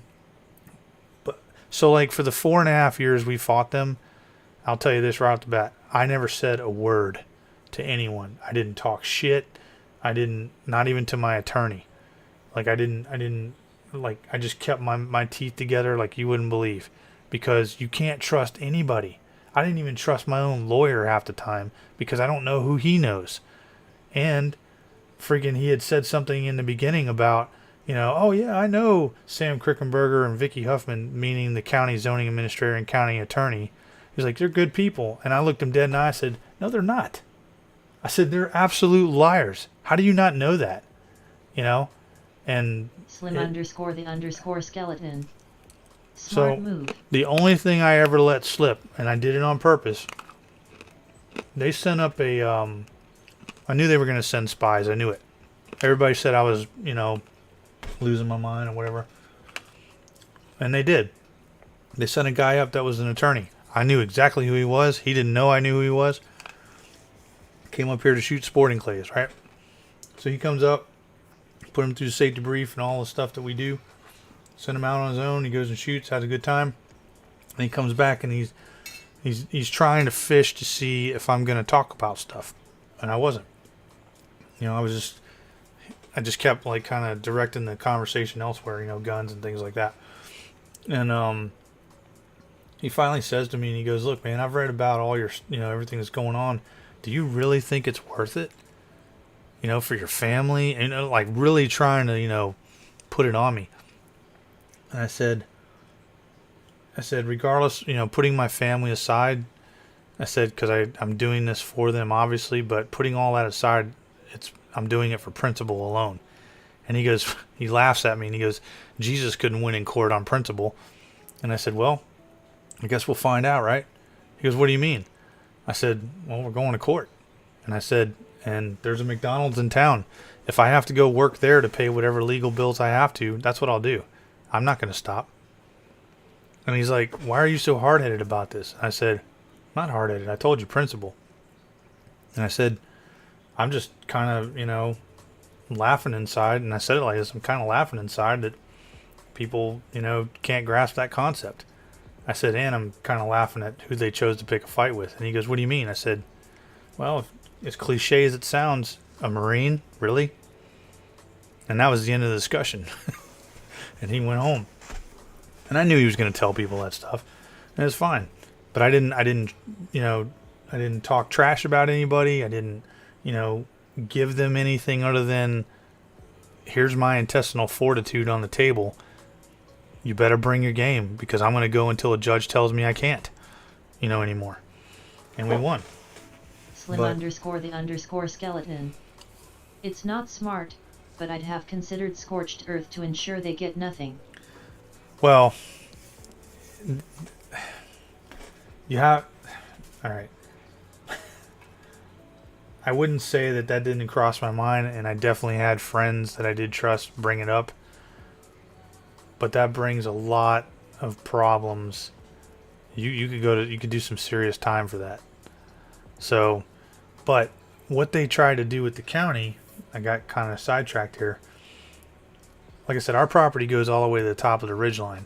Actually goes a little bit further now, and you'll understand why here in a second. When the zoning... Slim underscore the underscore skeleton. No, you're good. Smiling face with open mouth and cold sweat, sorry. Cold sweat. Looks like a freaking laughing tear to me, but whatever. When the Board of Zoning came out to look at the property the night before the actual hearing, we were standing at one of our furthest sporting clays areas when the then zoning administrator's assistant, who's now the zoning administrator, said, how far do those shotguns shoot? Now, this is a guy who says that he has guns and shoots all the time. And the previous owner was with me as well. He came up to help us and stuff, defense-wise, and speak on what was going on the property for 25 years, sorry. And so I'm like, what the hell are you talking about? And I go, well, I mean, it depends on what load they're shooting. And the zoning administrator goes, what do you mean? I said, well, they're only allowed to shoot, nothing smaller than US 9 and nothing larger than 7.5 shot. Target loads only, no steel shot. And I said, at a 7.5 shot, which would be the heaviest shot that you could fire here, that would actually be able to make it some distance. I said, at a 30-degree angle, which is the highest angle you could be for your shotgun before the shot starts falling back towards you, it can only go 220 yards. And he was like, is that true? I said, yeah, it's pretty common knowledge. I said, hell, I could pull it up on my phone right now and show you. And he's like, no, that's fine. And then he looks at his assistant like, all of a sudden they've got me. Now I have no idea what's going on here. What I didn't know was that the people on the other side of the ridge, who live 700 yards from the top of the ridge, claimed that they owned 200 yards of my land this side of the ridge, just by telling him that. And now this is the zoning administrator who's supposed to know where the property lines are, right? And they just took their word for it. And he goes, well, you're shooting on other people's property. Well, the previous owner of the range goes, how do you figure? And he goes, 220 yards. They own 200 yards this side of the ridgeline. And I was like, the hell they do? I said, there's a fence that goes all the way around the stinking property. It's been there for 65 years. It's grown into the trees, or the trees grown around it. You know, I said, hell, we got a road right here. We could take you right up there. You know, his old hunting shack's still up there. And nobody wanted to do that, though. They didn't want to go look at that. And that was the last we ever heard about that. Well, here's the thing. And this is another lesson that anybody who's listening to this can take with them. I took it on good faith with the law of the state that those fences meant everything.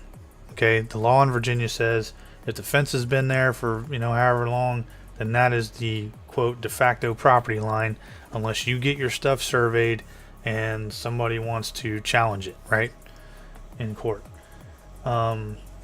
And basically the way the law works here, and it works like this in other states as well, so it's very important for people to pay attention to this. Most people have no idea of this. There are clauses out there that if you're not using and can prove that you're using a portion of your land and somebody else did, they can just take it from you saying, well, I was using it. I've never heard of that until I moved here. The craziest thing I've ever heard. And it's law. So when we got here, because of the fence and what I thought I knew, I figured, okay, well, I'm going to save us some money and not have to get this surveyed. _ skeleton. I'm telling you, dude. What kind of commie shit is that? It is. I'm telling you. I'll bet you got something where you live. You just got to look hard enough. Because it sure as hell ain't going to tell you until it's too late. And the only reason I know that it's like that mostly is because of the surveyors that told me this stuff. Well, Mr. Ranger, who's not a ranger, you know, told me, he had his property line surveyed. This dumbass next to me, she did a pseudo survey during this whole fight. Not a real one, but, you know, something. And I'm like, okay, fine, you know, I mean, there's a fence, I'm good. But after they tried to take 200 yards of my land across, you know, it had been like, you know, 7 acres worth. I got that back part surveyed. Well, when they did that, those people that said all that, not only did I get the thing surveyed, and not only were they proven a liar about their land, but they lost 50 yards of their property across the whole frontage and half of their road. So they got all mad and cut some trees down and laid it over the road or something, and I'm just like, I'll just leave them there, and I ain't got to worry about you driving up here. Slim _ the _ skeleton. I'm telling you, man. Good, fuck them. I'm telling you, I have learned some hard lessons coming out of the military about what, you know, Christians and conservatives and, oh my gosh, man. That's why I do Warhammer. It's simpler. I can kill Xenos and aliens and rock on.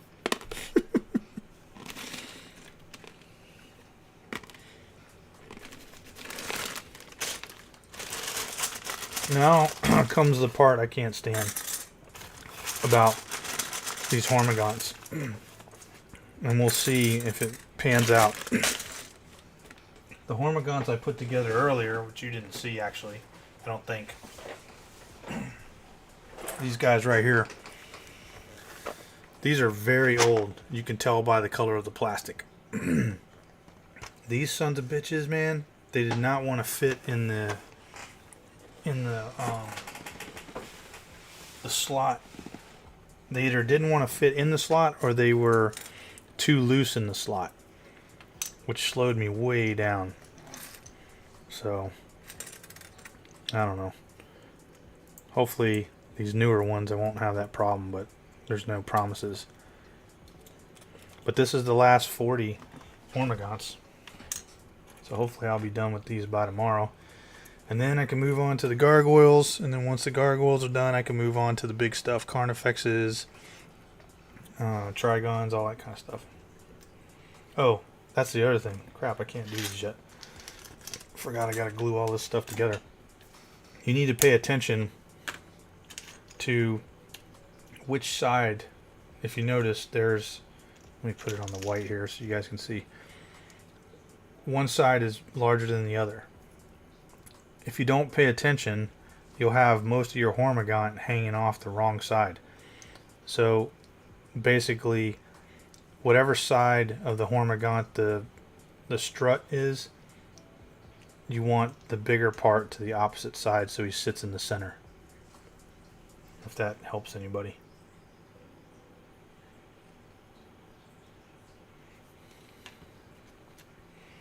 So now I get to go put all these little legs on. Yeah, it's been, it's very stressful. Cost a ton of money that we really didn't have. Slim _ the _ skeleton. I would never have caught that. Bro, I'm speaking from the experience of error. Not because I'm super awesome. I started making this channel, I think, one, just to kind of share my hobby since I don't have anybody to play with, and two, to help people not make the mistakes that I did, to include purchasing. Although now... Slim _ the _ skeleton. LOL, not only because, you mean. I don't get what you're saying. You lost me on that one, dude. Nope, I failed to cut this off. Slim _ the _ skeleton. Because you are awesome, P.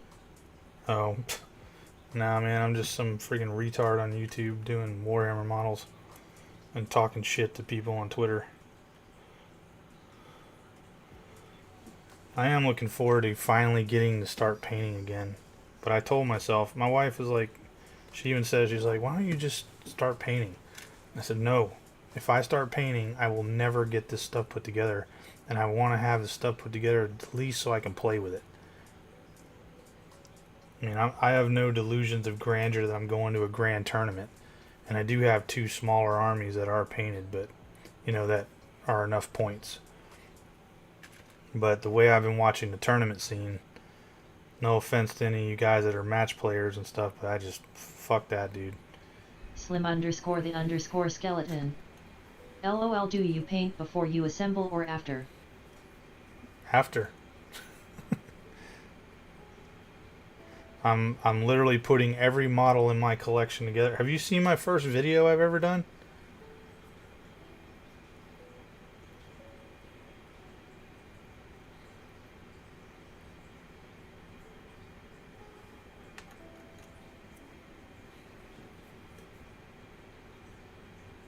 Slim _ the _ skeleton. I'm afraid this is my first time here. Oh, you're on Twitch too. If you go to my YouTube channel, Angry Badger Minis, and look at the very first video, you'll see what I'm working on, like everything. And the only thing that's left right now out of everything you're gonna see is the Tyranids, all my Space Marines that I've left to put together, my Adeptus Titanicus stuff, some a big what do they call it? The Caradons from Age of Sigmar army, Skaven, High Elves, and a few odds and ends, like, from the Imperium magazine thing, and then terrain, and that's it. Well, Space Hulk stuff, but that's it. I mean, I have literally put almost every army together, and they're all waiting for me, like, to start painting. Like, when you look at, I'm gonna do an update video probably Slim after I get done with the skeleton. Tyranids. Behold, I exist in 2 places now. Right? Yeah, you need to look at that video real quick, man, and come back to me. I ain't going anywhere. listen to what I say and everything. I don't think it's that long.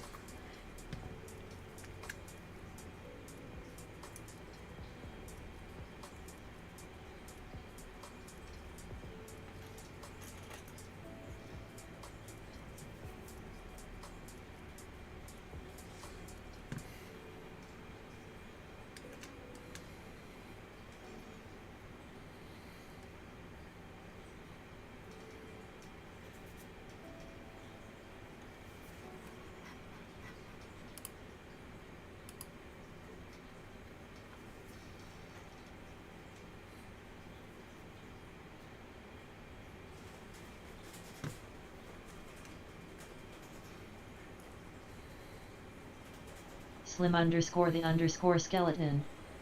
Would it be okay to watch tomorrow? Oh yeah. It's actually bedtime for me XD. Bedtime. Who's old now? I'm just kidding, man.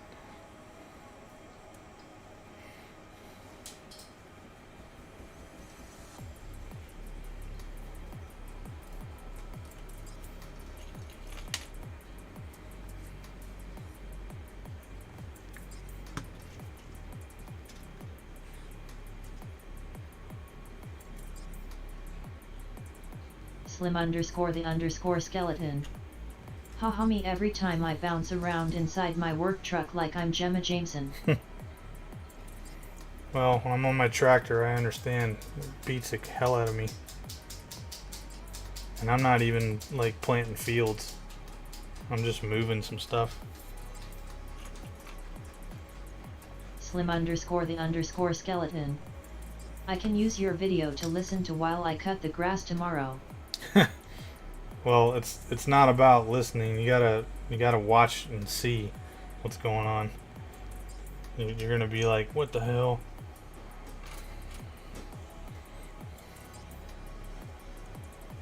Slim_the_skeleton. Ah, okay. Yeah, just when you got time, just watch it and you know, don't like pay attention to what you actually see. You're gonna be like, holy shit.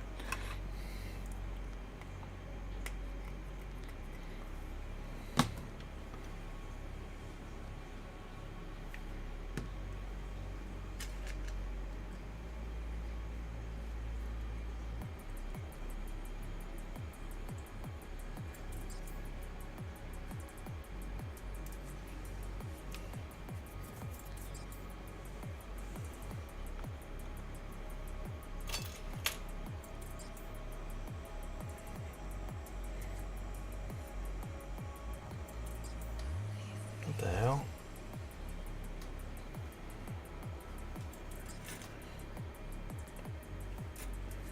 Slim_the_skeleton. Sounds like a plan. Angry, I appreciate you sharing your history tonight. It means a lot and I look forward to hearing more. Well, I appreciate it, man. Probably does wonders for my mental health, getting it off my chest.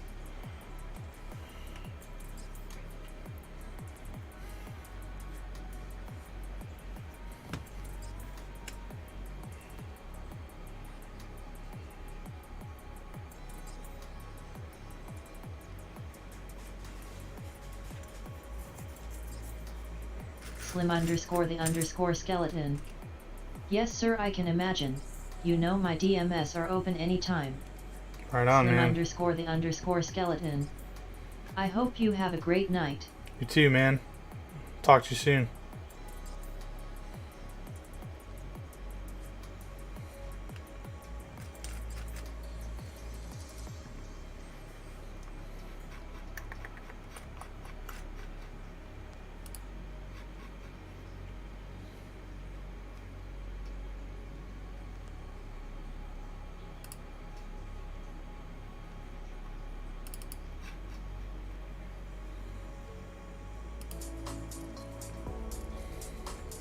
Put on some music for me.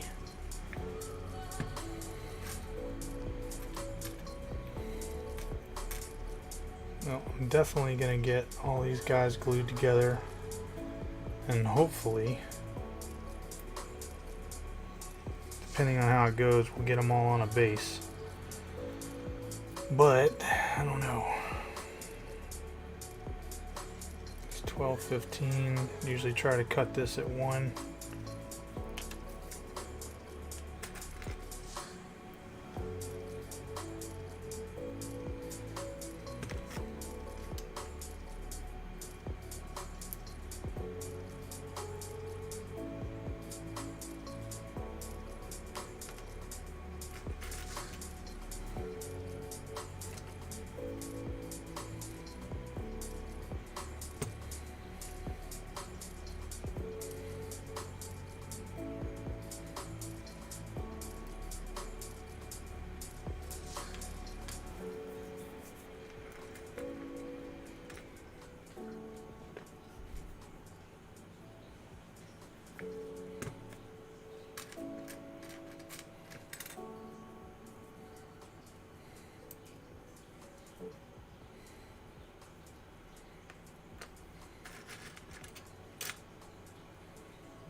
I'm out of practice working with the camera in my face.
Now I'm going to clean off my glue thing, and then we're going to resort the hormagaunts, so that way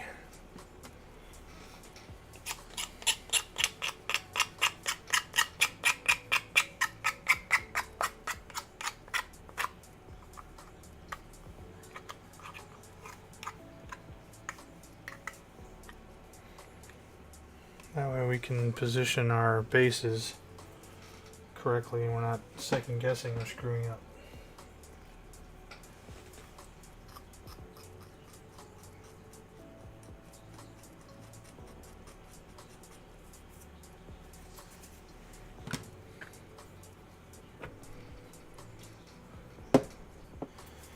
Okay, so basically we want anybody that's got the support on the right side is going in this pile, or basically their leg that doesn't have support on the left side, however you want to look at it.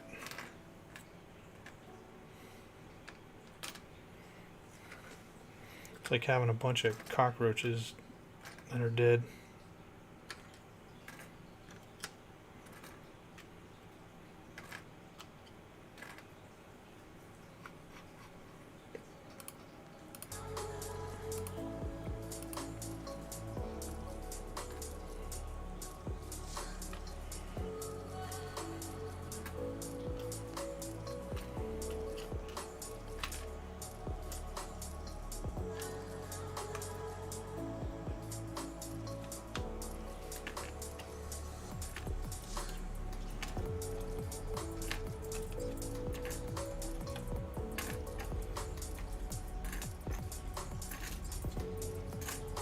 This will also give us more workspace.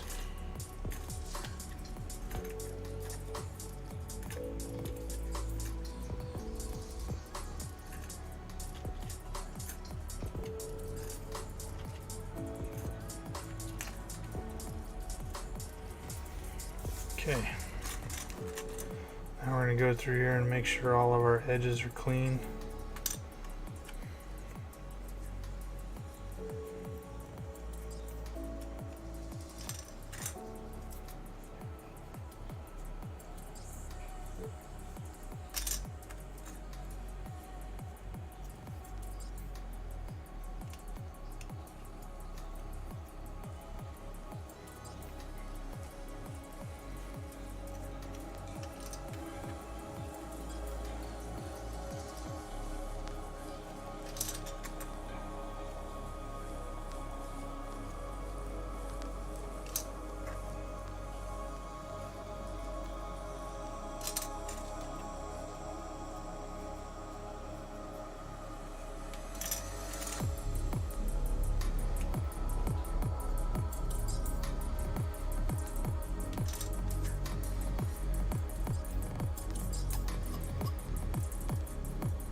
Okay.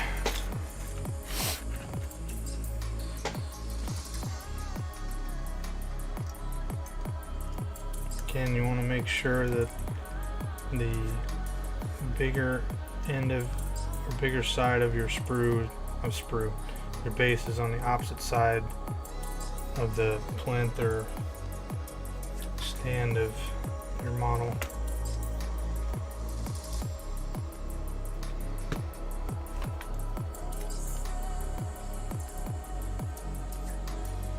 And what I do is I use the back side of the blade to push them down, and that way they only go down as far as this can go.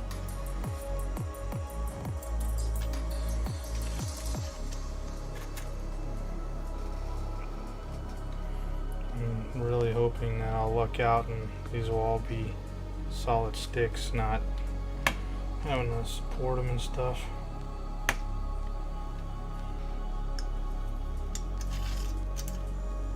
It'll make it go a lot faster. The older plastic, I had to like sit here and hold them and everything else.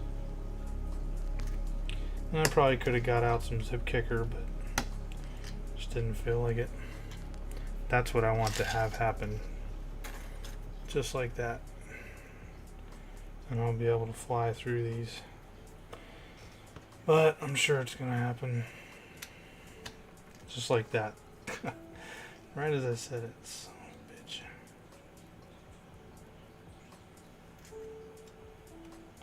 See if I can.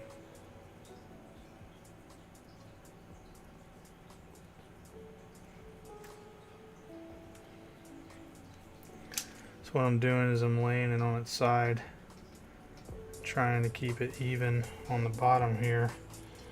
I don't know if you guys can really see what I'm talking about, but at least enough to where it'll sort of kind of glue, and then I can reposition it later. This looks like another one that's going to be that way.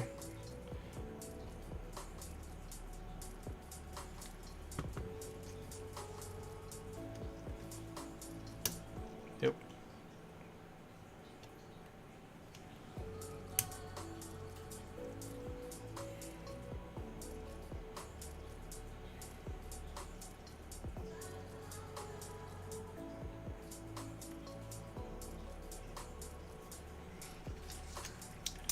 Actually, I think most of these now are going to be that way because of the type of thing they are. Son of a gun. That sucks.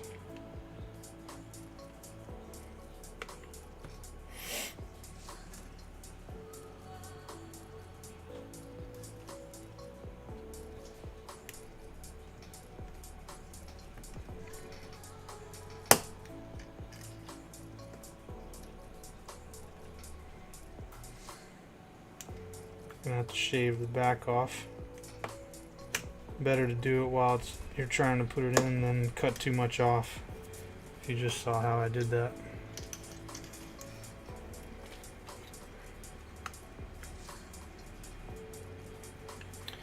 And I just accidentally moved that, so I'm gonna have to fix it.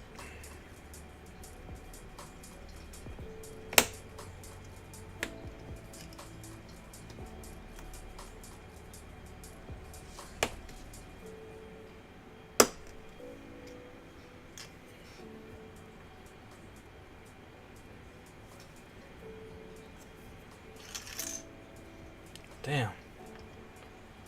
I'm determined to keep messing that one up.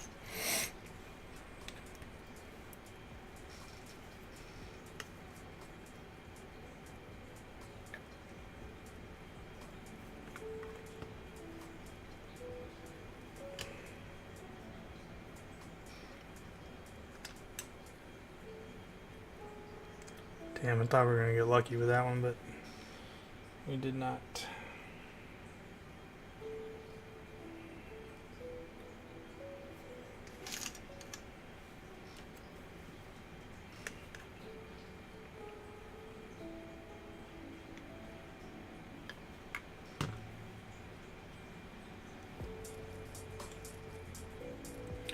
Or that one.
This one is trying to be a pain in the butt.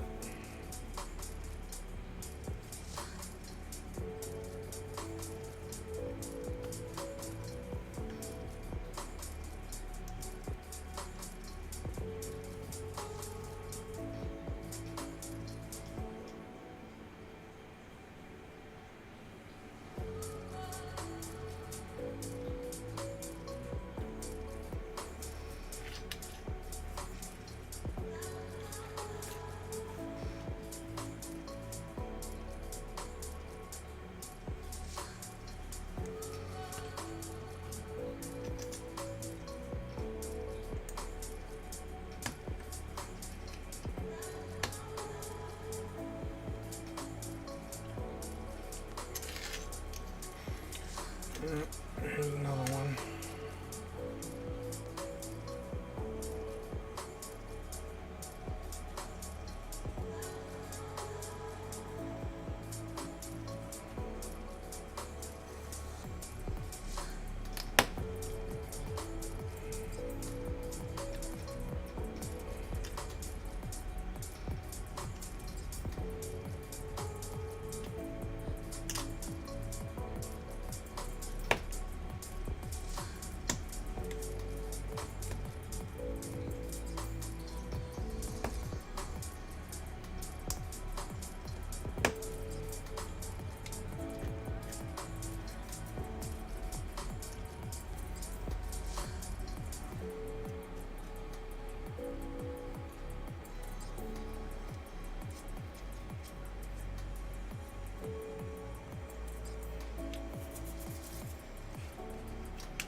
all that probably seems pointless to some of you, but you know, it helps keep count, helps clear up your space, all that kind of stuff, and gives you more space to work with.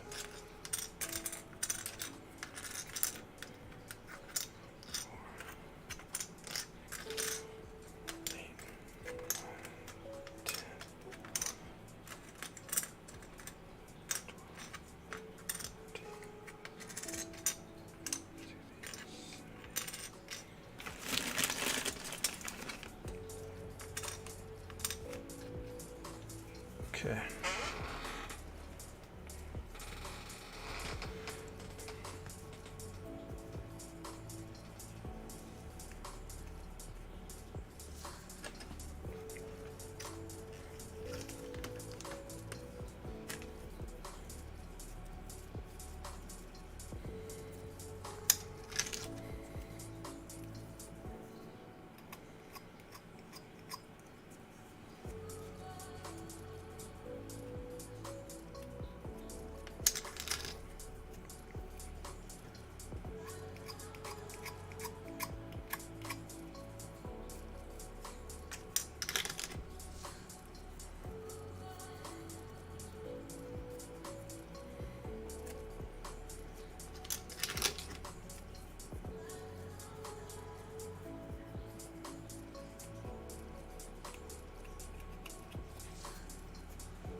Alright.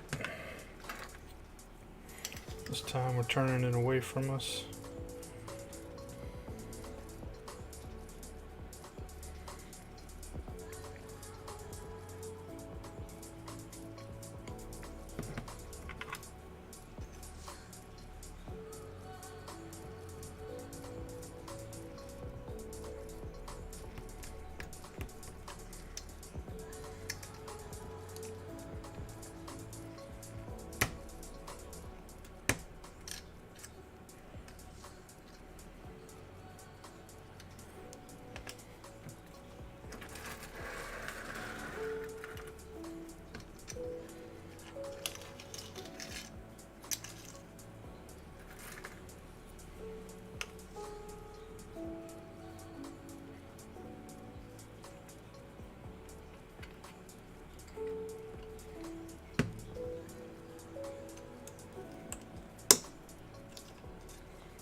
Alright, everybody. Thanks for hanging out with me.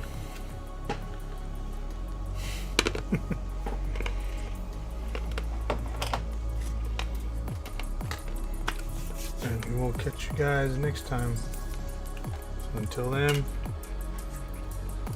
take care, and we'll see ya.